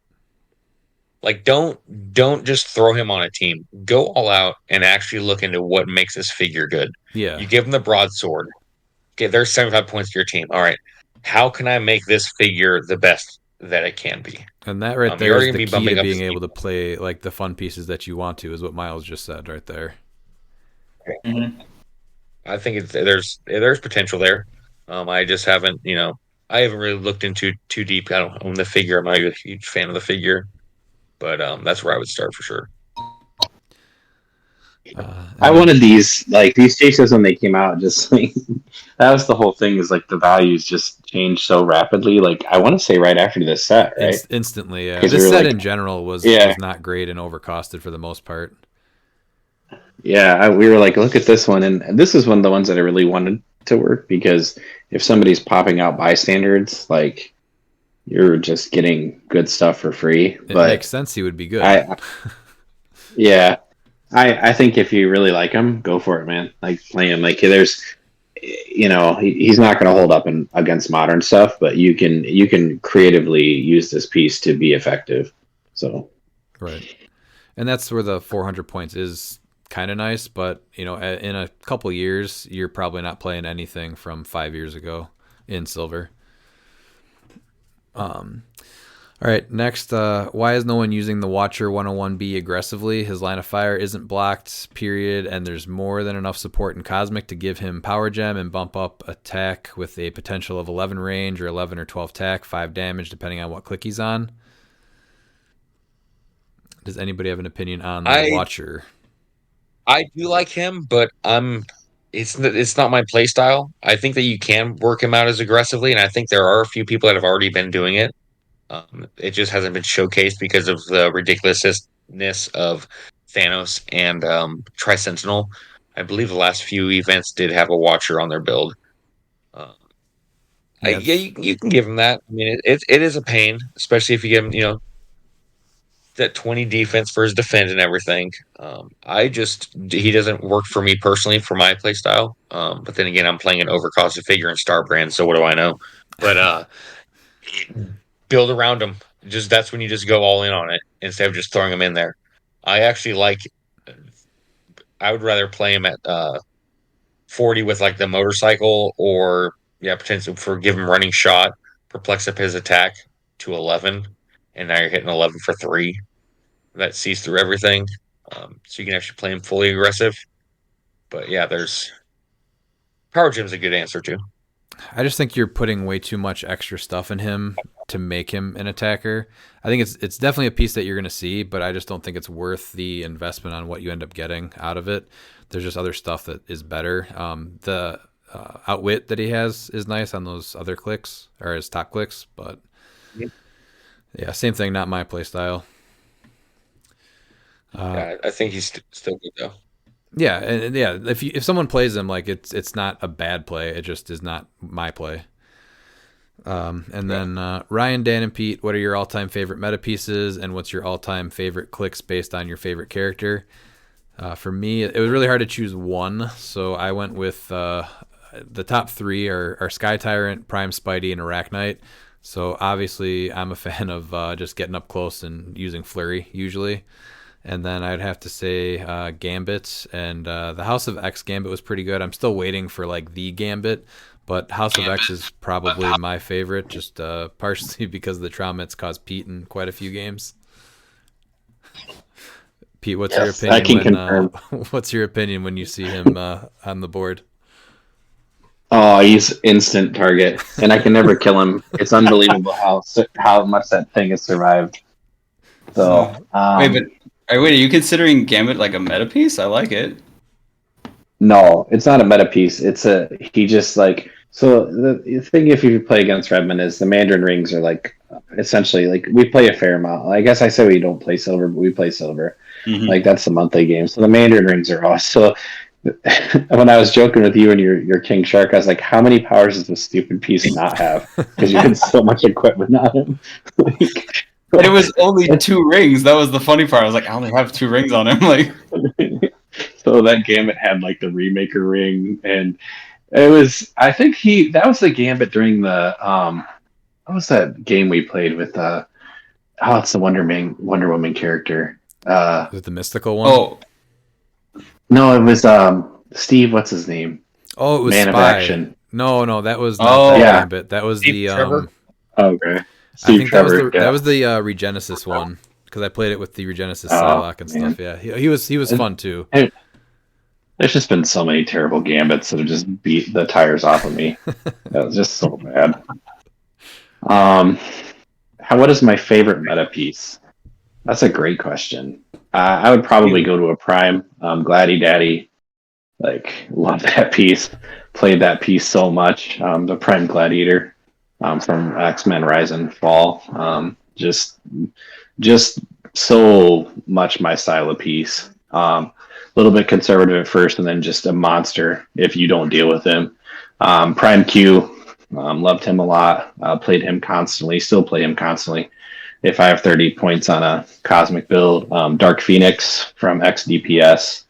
And then my favorite kind of like piece that I played that really I don't think ever had his day was Gauntlet Panther. He was just too overcosted, and he was too easy to kill after like essentially his first run through the meta. There's people figured him out because he was the 6th dial or the 6th click. You could change it and stuff. Right. And you could just get rid of him too easily. I love that piece. I hope in the new Wakanda set that's a legacy card. And I would take him back just at a lower point cost. So, but that's kind of it for me. Dan, what about you? let's see. So my favorite meta pieces of all time. Okay. I would right now. It's definitely Kamo. I don't like. He's not like top tier meta, but He's making teams. like I love that piece. Like if I could figure out for sure. Yeah, if I could figure out how to have him deal with rollouts a little easier currently, I would play him all. Like that's his one weakness is he can't deal with rollouts. And then I would otherwise. Is there like I'm trying to think if there was like an older meta piece that I was like, yeah, I like this a lot, and don't know off the top of my head. I think if it's retired, like the easy one is Party Thor. Okay. Just because there's not many Thors that see like meta play, and he actually did for a little while, so that was kind of nice. And he hit Pulp quite a bit too. He was common. Yeah. So He's been played by me. I love that piece. Also, That's one piece. That's one piece that there's a handful of pieces that are instant targets by Remnant. Party Thor and Legacy Lockjaw. Always immediately just getting attacked. Turn 2. Legacy Lockjaw. So, yeah. Yeah. think was that all his question, right? Was just the favorite. Oh, yeah. And then, and what's your all-time favorite clicks based on your favorite character? Ooh, That's a tough one. Man, if it's like sculpt, it's Herald Thor, like hands down. I saw that and I was like so excited to have that piece made. If it's a piece that I might actually play, it's probably like Venom God of Symbiotes because like I love that end of that run and it's a beautiful sculpt and like perfectly done of that character. It's fun to play. Yeah, it's good. So he's actually playable though. Like Harold Thor is not. All right. He could be viable in silver. 200 points. Or it's 300, isn't he? He's No, he's got it. No, he's got it. or 270. Oh. No. Harold. Venom. No, Harold Thor for silver. He's either 300, 200, or 100. But always unplayable. Yes, unfortunately. Yeah, I can't fix that figure. I tried. He just needs a like. It took me 3 seconds to realize. Yeah, for sure. Yeah, his point values need fixed. Now, Austin did not mention Miles, but Miles, would you like to chime in on this? Yeah, so my top 3 meta. So this is where it's tough because I don't like meta figures. So I guess I'm gonna have to go throw in there. Let's see. Top 3 is gonna be Black Skull. I love the Black Skull figure. I think that I guess he doesn't really get as much play. Yeah, that's tough because I usually don't play the meta. So I got Arachnite, Prime Spider-Man, and Prime Hulk. I think currently would probably be my top 3 meta figures, even though I don't play them that much. And then favorite figure of all time, clearly Aquaman. Favorite version, I already went over that. Is going to be the Batman the Animated Series, Aquaman, I think, because he's the most accurate version for Aquaman. Even though I think we're getting close. I don't know, maybe if someone gets a legacy card, they can choose a good Aquaman. Like that could help. That'd be cool. Let me give you the list of people that are doing that. That's pretty Miles, yeah, with and Miles on his face. They're currently $2 on eBay. So, yeah, just throwing that out there. Okay. Yeah. All right, Ryan Bookwood. What's that? I was gonna say, can I sneak a question from last weekend here real quick? Sure.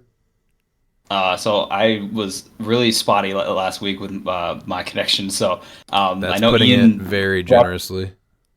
Yeah, I'm trying to downplay that a little bit. But Ian brought up a question. He specifically asked me, so this is the only reason I'm covering this is he asked if I like what I was trying to build with Werewolf by Nate. So I like him a lot at 50 actually. What I'm trying to do is work him in with Doc Sasquatch and Chthon and Blackheart right now. I'm trying to like even out the rest of my team on that one, but mainly because Chthon bumps him up a full stats, and then Doc Sasquatch bumps him up again. So then he's an 8 charge, 13 attack for 5 damage. So I do like that quite a lot. The Chthon thing, he has traded Steel Energy, so he can subvert that like taking the damage thing, and then he has the free like attack on his with his rage token and stuff. So having a full like 8-speed charge off of a Blackheart poof, I can get most of the way across the map. Even on big maps, I can get pretty far. So that's where my head's at with that one right now. I might tweak it a little bit here and there, and I'm still trying to figure it out. But I do like it. He's also looking at him on Mystical because. Mystical's just good, so and I don't hate him for 50 points. I know Kong is still like a superior choice, but I don't hate what he offers for 50 points. Okay. Ryan Bookwood asks, do you see any teams viable in silver to make Black Lanterns even more playable than they already are? And what kind of effect would Simon Garth have on the team? So obviously Black Lanterns... The answer in order is no and yes. In that order. No and yes. Black Lanterns as a theme isn't playable. There's plenty of keywords that make, I'd say, 2 or maybe 3 playable. Most of them, if not all of them, have the Herald keyword, so being able to use like the Avatar gods on them works pretty good. And then you're still probably building the monster Herald with them. So you're probably either going APOC and Genesis X-Men or just straight monster. So silver pieces. Well, silver you can use APOC Genesis. I think like Necron on his own can be played on like a bunch of teams, right? Because he has good keywords. Yeah, he's not a terrible Yeah, choice. I would do a monster though. If you're going to do it, I think you do Necron and Martian Manhunter. I think. So he's dead set on making Black Lanterns work. So maybe he's given up in modern, but now he wants to know how they can work in silver. The problem is though, I guess in silver you're cutting it in half, so you have to go monster. Yeah, it's fine. So 100 points for those. Yeah, you need 65 points, so you're only going to have 35 points left because you need Simon Garth with the Hell Cycle. Like, period. He does need a Hell Cycle. It's 165 points to your build. You give him the Hell Cycle. He's going to be hitting. He's going to have a 8, 9, 10 square reach, hitting 11 for 4. So your 25 points. Then you're going to have White Shirt Porter, which leaves you 10 points, and you're probably did you not save that for Silver Age? You should have an 11 square reach, right? Because is it 10 only? Yeah, it's 10. Yeah, so it's +1 speed. Yep, and then he has sidestep. Yeah. So yeah, that's where you want. At least when he dies, he makes a grave marker for them. So there is that. He's not going to die. He will be dying. He will be creating a grave marker every game. He's going to get on his Hell Cycle. He's going to fly across the map and is going to create a grave terrain marker. See, I would think so. If you're trying to make Black Lanterns like work, it's not necessarily like making a Black Lantern theme work, like you said. But I think like your best options are like Necron's good on his own. Like I played Necron just on teams, and he's just I think that's what you do. You play like 1 or 2 Necrons, and like that's the only Black Lanterns you do. Yeah, and then you can. I mean, Batman's still good. Like you know what you're doing with Batman, but I actually think Wonder Woman's kind of a sleeper. But yes, Wonder Woman is. I think too. Yeah. Dude, Green Arrow's good. Yeah. See, exactly. Green Arrow's good. Realistically, they're all really good. They just don't fit on a team together. There's just not like great synergy besides Necron being able to make him heal. So if you turn it into a monster team, you definitely have a chance. The biggest thing though is the leadership. So you're probably doing something like Commissioner and Silver because Venom Mags is currently banned. It's supposed to be what is it called, like a soft ban or something. So he might be coming back in the near future. What's it called? Bench list? Yeah. Okay. But yeah, the main thing though is that he keeps trying to put Superman on the team for the leadership, and I just keep shutting it down. So I'm hoping that he plays it soon because it would be nice to see a Black Lantern Superman for sale on Facebook later that night. But well, but truthfully though, you don't want it. You can't put Superman on the team because first off, it's Superman or Simon Garth, and you're going to go Simon Garth all the time. You can also throw in Death Metal Wonder Woman. Just say fuck it, we're not going to make a theme. All right. Well, how about the reason why you're going to Simon Garth is better than Superman? Yeah, that's 100% true. Because guess what they both do? They both bring exploit weakness to the table. Except guess what? Now I can play 2.5 Simon Garths over Superman, and they both basically have the same starting values. Yeah, you play Simon Garth. Yeah, and 2 Simon Garths can create 2 grave hindering terrain markers. Whereas Superman's going to only create 1. I'm still trying to figure out how to give. Actually, I think it's a good time to say that the newest official member of D-Generation CLIX is actually Simon Garth. So he could be making an appearance on the podcast here soon. Oh, God damn it. I'm still trying to figure out how to get 4 Hell Cows and Simon Garth on all my builds, so I haven't caught up yet. Well, that's easy. It's 150 points. You play 4. You play what? 6 Hell Cows and 3 Simon Garths. Your team's covered. This is what I need you for, Miles. Thank you. 5 Hell Cows and 3 Simon Garths. Okay. That's your team. Yeah. So interesting question nonetheless. Like lanterns are good, but I think the consensus is like you don't actually play them on like lantern theme. You play them on like monster or herald because they offer more utility there. Yeah, they do cool things, and you just have to go into the gimmick that they offer with a Necron. So if you can make a third one work, then great. But usually it's going to be Necron and 1. Yeah, and Necron is like Necron's just not bad for 40 points. Like it's a 7 range prob that sees over and through most things. No, they're Yeah, good the pieces. only three I think go up Yeah. besides Necron that are actually, like in all seriousness, that are worth playing on the teams is going to be the Aquaman, the Wonder Woman, and the Martian Manhunter because they give you the most bang for your buck. Green Lantern too. I guess Hal Jordan essentially too, and depending on your Batman. play style. And Batman. So we're literally And- listing yeah, like yeah, 85% of them. Right? Yeah. Who's the one that we're not listing? I think it's just Superman because every other one is Yeah, good. that's right. Is that it? See, No, Ryan, no, he sucks. No, there's only one Black Lantern Corps member that is worse than Superman. It's Black Hand. Well, we're not even yeah, mentioning that's him. fair. Yeah. That's fair. Lysa Drac, you play over Superman. Yep, because she Um, gives you like a bunch of good Actually, stuff for 45 points. You play Black Hand over Superman because it's 50 points for TK. That's actually So, true. yeah, You just I need the think, leadership somewhere and not from Yeah, him. you don't need leadership from him. Commissioner.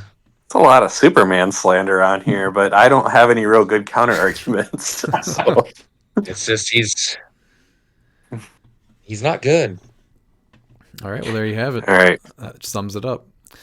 All right, Peter Marshfield writes in with 2 different teams. So his first one is a soldier team with Emperor Gladiator. Did you guys have this up?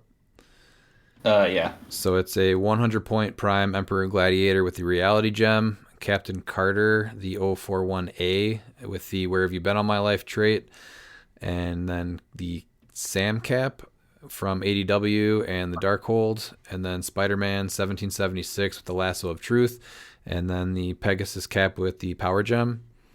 What do you guys think about this team?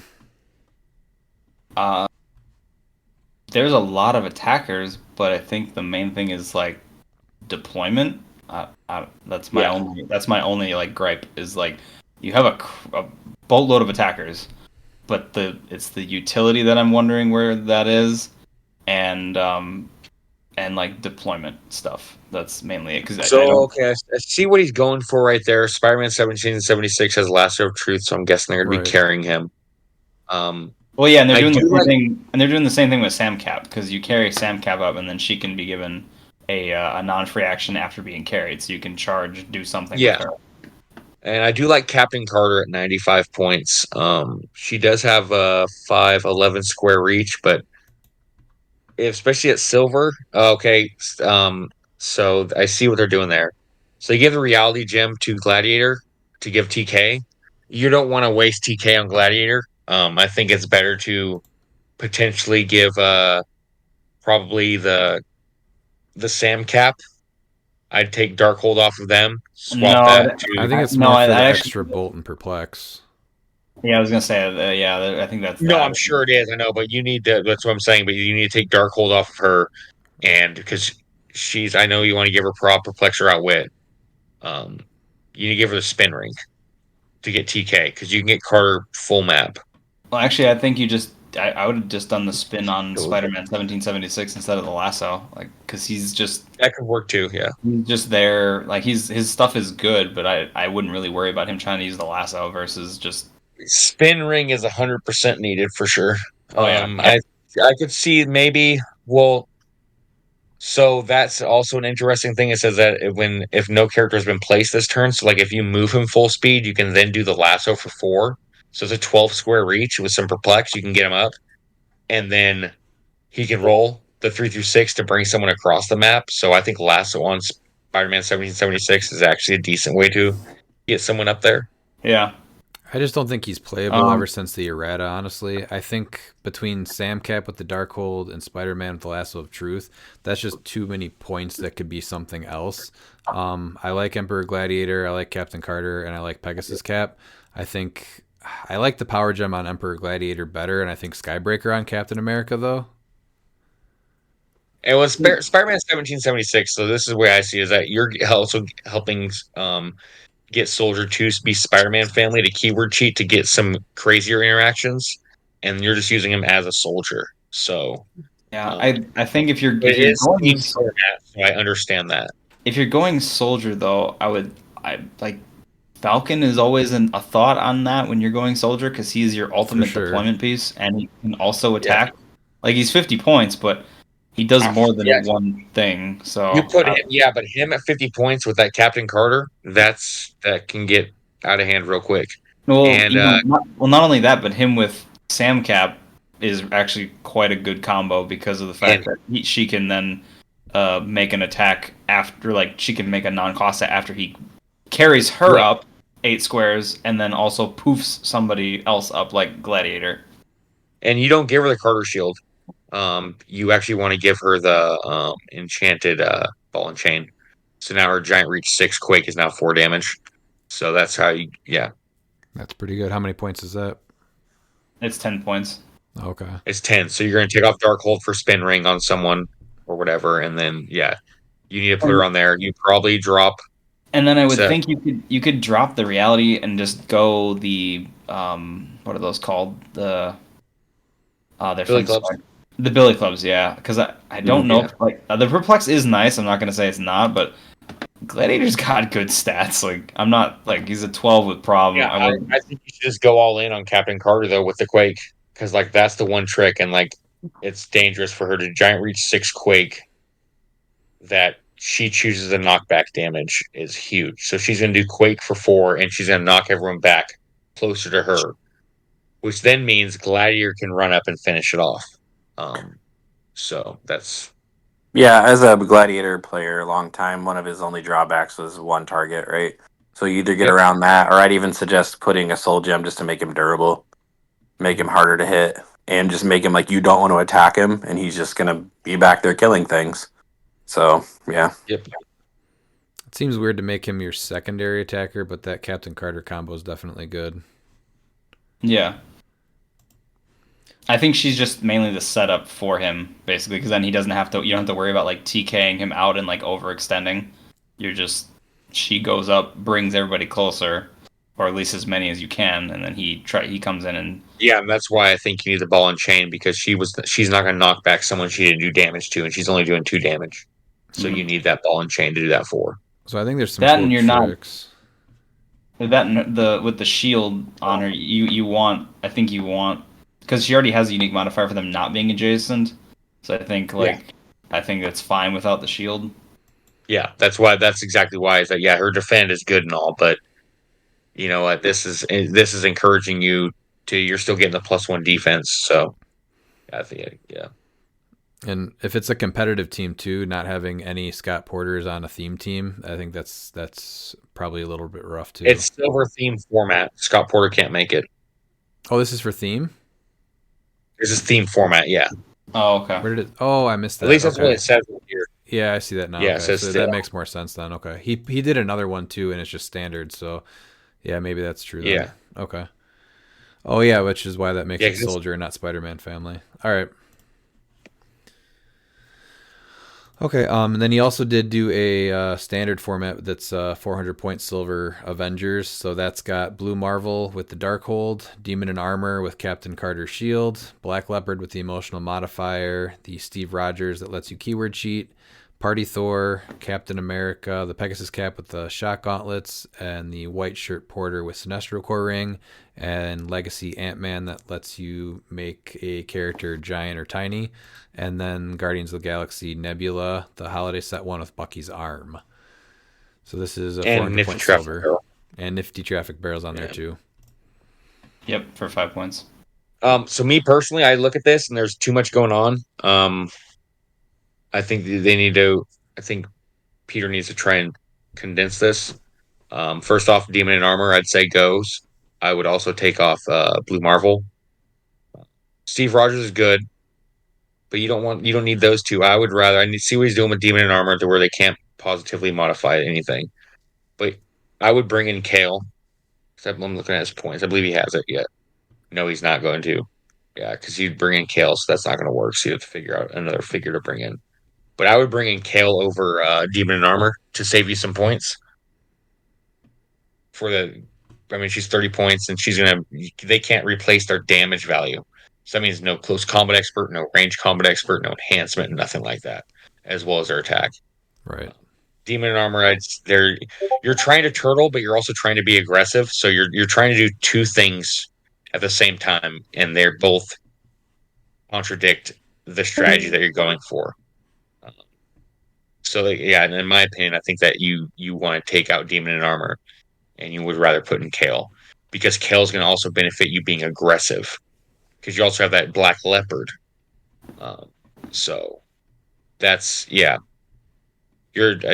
just want to try and condense it to either be aggressive or defensive, and I think Kale brings the defensive part better with the Black Leopard because that's for me personally.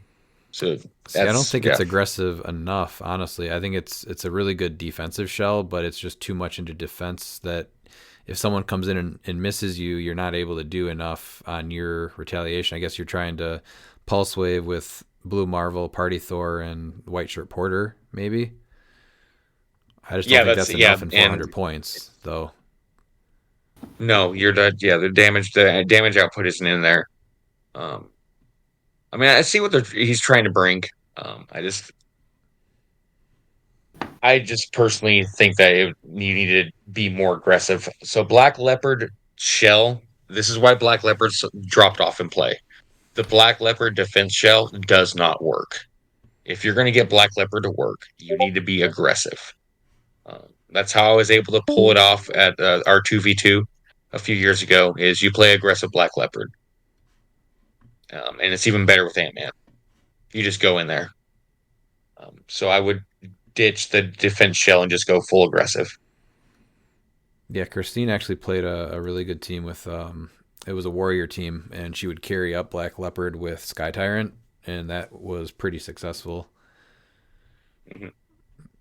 So yeah, I think it's too defensive and not offensive enough, is what my opinion is. Yeah, because how are you getting points? That's where it's at. Yeah. All right. McConnell Lamar asks, do you think there are any issues with these items in silver?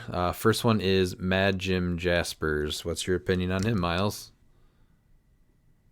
Oh yeah, he's a problem. I'm using him to abuse Starro. I don't think that he's the worst of the problems currently. I think there's ways to fix it still.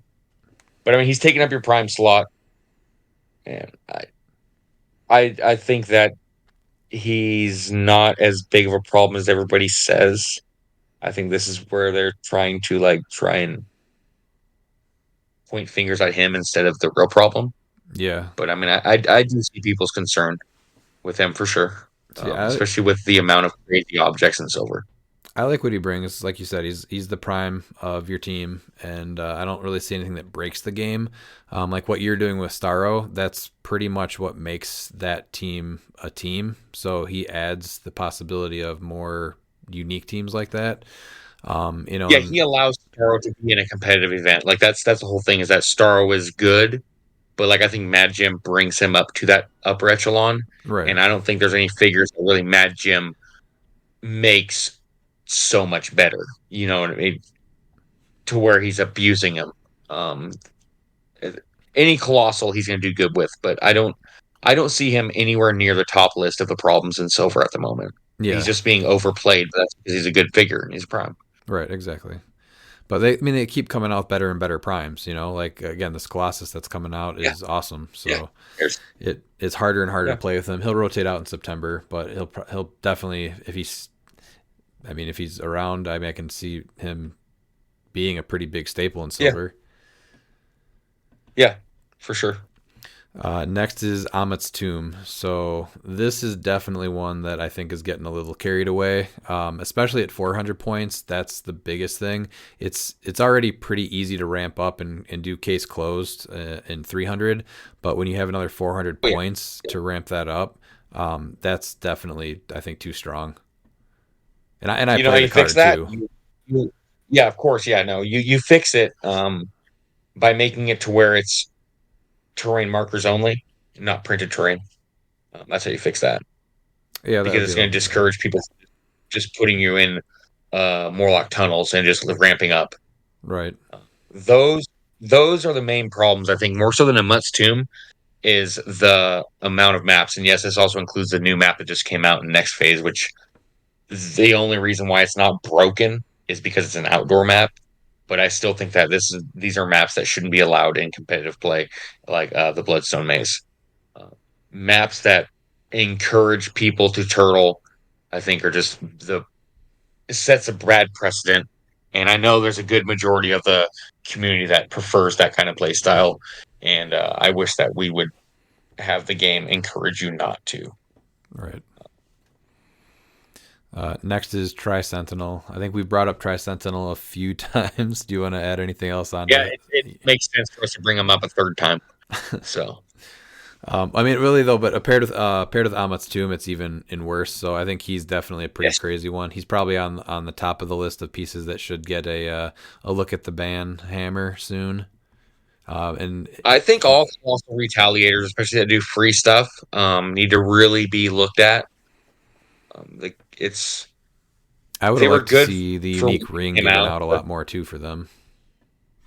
yeah, I think that you should only be allowed to have one colossal retaliator on your team. Yeah. Something similar to that, or just ban all tries. Because you know what? What's worse right now?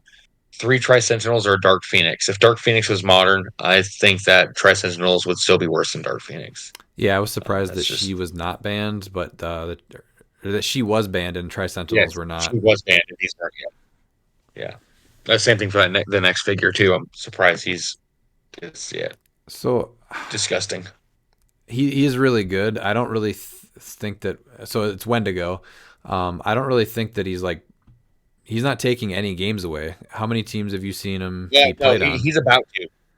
He's about to. He needs banned before this next figure. Before this figure comes out. Peacemaker. Oh yeah, okay. But well, yeah. The thing is though is there's a bunch of pieces that do that now with the monster keyword that lets you move for free. There's a mole man. There's a werewolf by night that just came out. If you play 2 peacemakers now or 3, pay 180 points for it, right? People go, that's just too many points. Well, it's not too many points when you have 15-point Wendigos. They each take the same free to where you move them 2 squares in the same direction. Right. So they're triggering every single one of your Wendigos. That can get disgusting really quick because you can just move them all the way across the map and then take the free move. You know, um, it's for what you get for 15 points, especially because like the only figure we have in modern that you can compare to is Hulk, and Hulk takes up your prime slot. At the moment with what's legal, I honestly don't think he's a problem. If what Miles is saying ends up becoming an issue, then maybe take a look at him. But as of right now, I don't hear anyone building teams around him or seeing a Wendigo team do well. It's more or less you put him on your team if you got 15 more points and he fits, and maybe he does something in that game. Maybe he gives up 15 points. Well, when you're looking at a ban list, you need to look at like, okay, so if you're going to ban certain figures, what's something else that's been overplayed or has potential to people to overthink and abuse? And Wendigo is on that short list. So that's why you would want to look at him and put him on the ban list because of the potential that he has. Well, Because we don't need another Tri-Sentinel. He's been on the watch list Yeah. since day one, right? No, I think this is the first year he's been on the watch list. Really? Well, he just rotated. Yeah, but he was still 2 years legal in ago, silver. right? I'm almost positive he was on the watch list when. Yeah, I think he was on the watch list last year. Yeah, he was. It's still unique. This is where the unique rank needs to be coming into play. Right. It definitely should be given out more. Mhm. All right. And what about a time limit? Do you think there should be an increase for 400 points of silver? I don't. Yeah, playtesting. You always playtest at 45 minutes because that's how you're going to get faster in your decisions. So I have no problem playing a 50-minute game, getting 6 to 7 turns in. Because when I practice at 45 minutes. And I encourage everyone to do that because I think that actually helps you make your decisions better and know how to work your team. If you're practicing your team in 45 minutes and you can get it to work, you add an extra 10 minutes, all of a sudden you're like, holy crap, I can't believe I have this long. See, So, I agree with that, but the I'm problem fine. is that your opponent does not ever.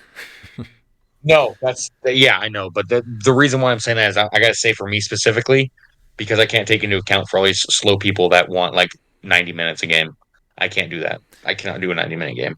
Well, the thing is, though, is that if you go to an event, they're already all day long and they last forever. So even adding maybe 10 minutes, that still adds a ton of time to the overall event. So That's an it's hour and hard. 20 minutes. Right. If that's if you make all the way to the finals, and that's assuming 5 rounds of Swiss and 3 rounds of cut. That's 8 rounds. So that's Yeah. adding an extra 80 minutes, and that's not including the breaks. So yeah, I think it's fine. The best advice I could give is just practice more and get more comfortable and make better, faster decisions. You're always gonna have opponents that are slow, but I mean it hurts me sometimes if I move too fast. But I For think sure. I felt that. just yeah. Is there anything you would change in Silver Age with the way it is right now? Just the ban list. I would actually go through there, and I would actually go through anything. Prime Spider-Man wouldn't be on in silver right now. I Okay. think majority of modern, if you look at like what's winning teams, I think if a team wins worlds, all those figures should be banned from silver I do like the for a year. bench. Yeah, exactly. I like the bench The list bench, on that. like Yeah. not banned, bench. I think Prime Spider-Man actually deserves to go on the ban list because of what he did. I know people don't think primes should be banned, but there's certain primes that deserve to be banned. Uh, Batman Prime, I think, is a perfect example.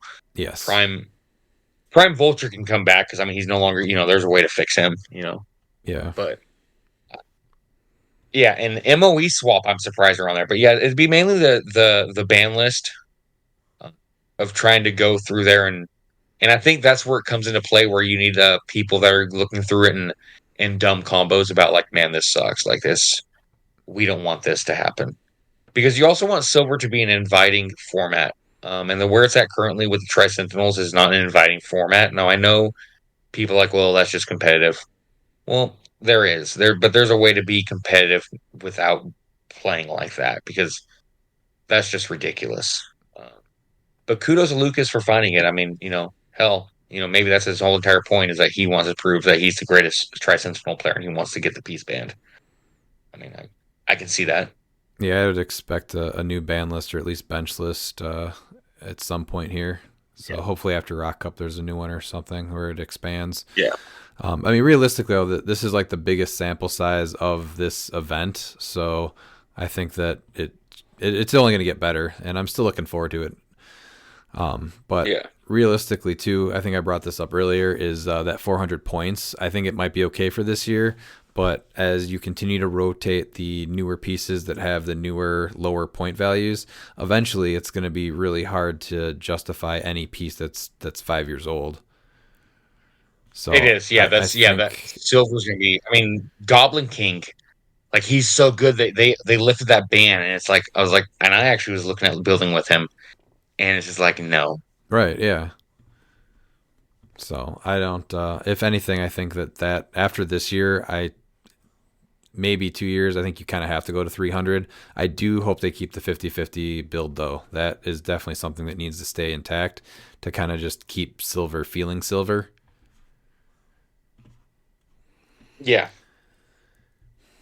And then Brad Broyles, he filled out a kind of a unique team. So he asks, what would you fill out the rest of this team? So it's three of the same Batman pieces. One of them has the emotional modifier, and on the sideline it's unlocking Raven's spellbook. So the Batman that he has here. he actually misread this. He didn't. He thought each character triggered, and he actually got a hold of me, and he wanted to switch his team up. But this Oh, is the Batman that does the 3 tokens or whatever it is, right, mystery yeah. clue tokens. And he got back to me and asked me of what fun team to play, and I sent him one. And Brad, I know you're listening. Bebop Rocksteady. That team that I sent you is the one to play. If you want to know how it's ran, I'll be more than glad to walk you through it. Bebop and Rocksteady. That's the fun team that needs to be played. All right, and then let's see here. So Aaron Morgan sent in a another Starro team. So he says, "What would you Yes. tweak on this version of Starro Tech?" Do you have this one up, Miles? Yes, I have it up right now. Do you want to go over this one? Uh, yeah, so he's playing Star at 100. So that's going to be a completely different way to play Starro. That's from cliX 18 to 25. That's the mind control one. I'm really not familiar with that play style of it, but it looks like he's going with the Doom Annihilating Conqueror, the Latveria theme, giving Doom the Angler. And I see where he's going there.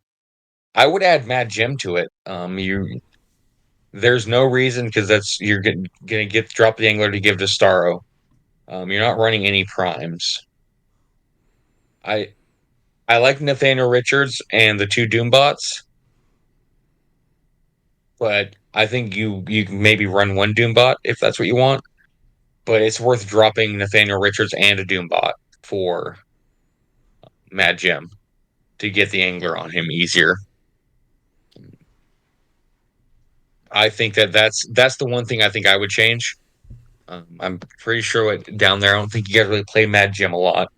I mean, I'm a Mad Jim truther. Mad Jim is amazing. In fact, actually, you can keep both Doombots if you want, and take Nathaniel Richards and the Green Lantern ring off of the Scott Porter, and there's your 35 points. And you can save another 10 points for Angler. Probably going to give him another equip. You're going to be, depending on what Doom you're going to bring in.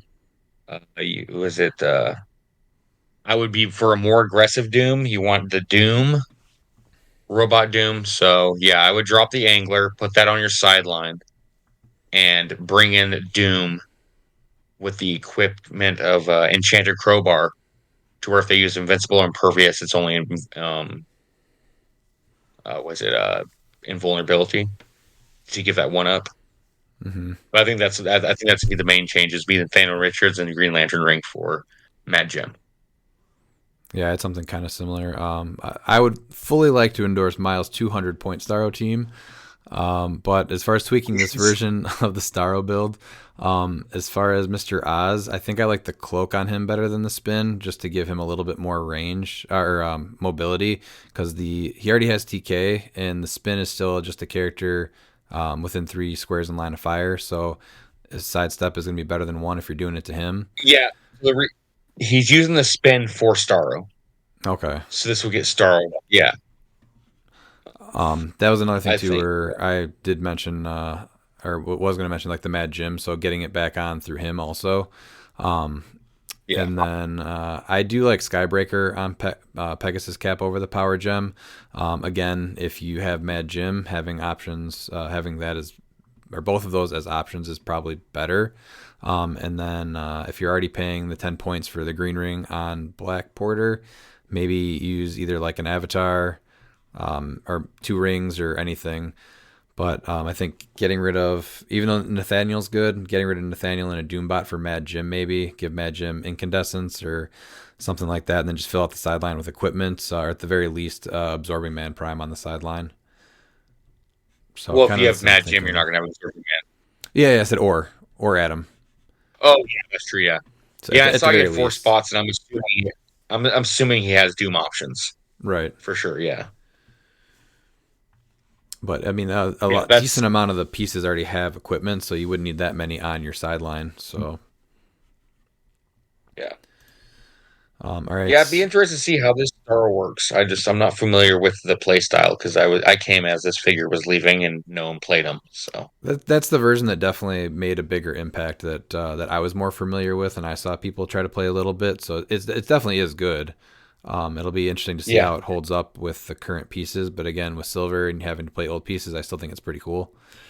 So I hope he does play it if he's there. And then James Salisbury was thinking of going Animal or Juggernaut Elsa. What do you think of this build? What should I replace or lack? Was thinking Agatha Elsa instead of a Mystic starter. Do you have this one up, Miles? yes, I put it. It's posted right below that one. Oh, okay. The picture. I don't think you give the crowbar to Elsa. I think you give her the trick arrows. There's no reason to give her the crowbar over the trick arrows. She has precision strike already. So it doesn't matter if someone's going to have, because I think she only does 3 damage. So impervious, invincible, it doesn't matter because it's only when she hits. So the enchanted crowbar doesn't really add anything that the trick arrows don't. So the trick arrows give more. I think more benefits, in my opinion. the biggest thing with this, and I think I'm probably one of the biggest offenders of playing a piece at its high point value, but in 400 points, it's just not feasible to play a 175 point piece and then a 70 point piece and then just some support. I just don't think that that's going to pan out in the end. They're just going to get overwhelmed with everything else that's out there because realistically, you're trying to attack as many times as possible, and you have 400 points to do that. That's going to be most of the teams. See, and that's where my team is different because my team's using the 200-point star, but I have the 5 attacks. Well, yeah. So yeah, if you're going to be paying a lot of points, if you're going to be paying a lot of points, you want those attacks. And I see that they have 4 attacks here because Juggernaut has the octopus arms, and then also has a free attack against people that are equipped. Right. So there is potential there. But yeah, I'm not a fan of that Juggernaut. I don't know. I just never have been. He came in at a bad time because he was designed before the Wonder Woman 80 rules change. So he definitely would have been better if the rules didn't change. So that's definitely another piece that does need a new one built. So, or a legacy card to make him more playable, decrease points, something like that. He is cool. He does a lot of cool things. Yeah, I do like that one. I just not playing him in competitive. And then he did mention Agatha too. So if you're set on Mystical, which I do love, definitely Agatha's the better play over Juggernaut. I don't think he had a team with her. Just mentioned her though. Yeah, so Agatha is one of those things though. If you're not familiar with how to play her, don't build around her. You have to know how she works and what makes her good, or else she's not. You're not going to do great with her because she is a very finesse piece that you can't just throw out there. And because the marker does, you don't just throw her out there to throw the marker out. That's a quarter of your team. That's just you're using just so people can lose powers. I think there's ways around that now. Right. He did send an animal team in, which I thought was a perfect example of just like very much more aggressive gameplay. I kind of like this one. So it has the War of the Realms Rocket Raccoon with the pumpkin bombs, 2 of the Iconics Kongs, the Legacy Cosmo, Prime High Evolutionary with Isotope A, the Legacy Lockjaw, Ultra Humanite, Scott Porter the White Shirt Porter with Sinestro Core, Black Shirt Porter, another Ultra Humanite, and then 2 Wendigos. Miles, what did you think about this team? I'm not sure about playing High Evolutionary at full. Like I know he gets 2 stop clicks, but I don't really think that it benefits too much, honestly. Oh, see, I actually missed that because I took a couple things or shifted a couple things, and I totally missed that he was playing them at full. So that's actually a good place to take some points from. I think the biggest thing that this team is missing is not having 2 of the Grods from JLU. Yeah, so you drop him to 20. You have 2 Grods from JLU. I don't think you need 2 Ultra Humanites. I think 1 is good enough. Right. Yeah. So that right there gives you 45 points. Right, but yeah, before I saw that he was playing a full points, what's his name? High Evolutionary. I thought that he was playing the low one, but yeah, I took off an Ultra Humanite for 2 Grods, and then also instead of the Pumpkin Bombs, going with Nightbringer and Spectral on Rocket, so he's a little bit more safe. Rocket can be pretty instrumental in stopping people, but it's very easy to just hit him. So I think giving him at least stealth, and then he already has energy explosion. So instead of giving him 3 damage energy explosion, giving him the precision strike is better. Yeah, because I like those options. Yeah, because I was also thinking about trying to figure out because Grods are really good options. Liar Ring, I think so. The Grod with Liar Ring is an underplayed thing because you give him Liar Ring, you give him his full movement, and now he gets to use Mind Control as free. Yeah, that's It actually doesn't say it has to be close. Yeah, we play that a lot. So, yeah. I love Liar Ring. So, yeah, giving Grodd that. I mean, yeah, just dropping an Ultra Humanite for 2 Grods and a Liar Ring, and then you have 20 points left. Is 1 for a rock in there, and then you have 15 points left. You can go ahead and throw your. I'd probably personally put the Lasso of Truth on Lockjaw. I really like that because you're either going to give him an action token or they're going to make him immobile with his free. And then you have Cav. obviously with two Kongs just flying across the map. That's pretty. That can be pretty intense. You kind of have to deal with that. So I do like having that as kind of like your main attack, and then you have Lockjaw carrying up the rest of them. Ultra Humanite has a decent amount of range, like Miles said. And Grodd with the Lyre Ring is amazing, and then you can kind of swing in with Wendigos and the rest of them. So and the Kongs can carry the Cosmo, or Wendigo can carry Cosmo. So if you're playing one team, I would say this is definitely the team to play, James. And then we had a couple sneak in here at the end. So David Crichton, he wanted to know, not exclusive to Silver, but should mystery cards be banned in theme format? No, I don't think so. Because theme, you only get 4 sideline slots Yeah. for 300. There's no. I think it goes back to Amit's Tomb, is that's really the only problem one. But as far as like theme format, we love theme, and I think that things like mystery cards give you a reason to play detective that, 2 years ago, 1 year ago, it wasn't on anyone's radar. So I think that that's a good thing. Same thing like the assassin. I love the target trait. So I think that little things like that make a certain theme keyword more playable is needed. So mystery cards, though, is like with the Mutt's Tomb, is that it's not detectives that make it broken. Right. It's the mystical. Mystical. And like mystical's been a problem for years. So well, let's not be too hard on mystical. Mystery cards. Mystical's been the top for years, but that's because it should be like all those characters that have mystical keyword. They should be good. Right. They didn't need a Mutt's Tomb. Yeah, that's the big thing, is that they did not need Amit's Tomb to be better. If you were talking about Amit's Tomb and it was just giving detectives Amit's Tomb, it would be strong, but definitely nowhere near what it is now. Mm-hmm. And then I think we have one more question. Do you want to take that one to start? Yeah, Scott Johnson says, do you think a Silver Age team can be ran successfully without having 200 points of the Force be from Modern Age? And how much of the 400 do you think has to be from Modern Age to be competitive? I don't really think that you need a lot of from Modern to be competitive. I think what the team that won like for me personally, I think my team is only using maybe 160. Well, your team's also If being that. filled out by a 200 point piece. It is, but you obviously need, but there's 200 points there. You probably don't. I'm gonna start at 75 points of Modern, maybe. I think there's a lot of Silver that is doable. You can use the porters. The only reason why like I'm using so much of my Modern points is because realistically, it's because it's Star Brand. Like 75 points of my 165 are Star Brand, and Star Brand's not good. I'm just finding a use for her. Right. So realistically, you look at like the Modern pieces that I'm using that are good. It's Mad Gem and it's Scott Porter and Saint Walker. Like that's 35, that's 65, that's 90 points of Modern. And I think that's about average. I think if you get about 100 points of Modern, I think that you can be competitive. If you don't have that, that's no problem. There's so much in Silver to work with.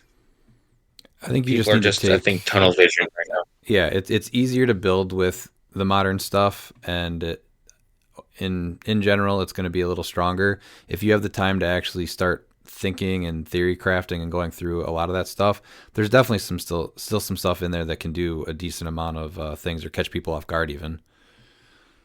Yeah. So, and then it goes back to how are you building? So for me, like I wanted to try to take a couple pieces that never got to see play and play with those pieces. So that's kind of where I started.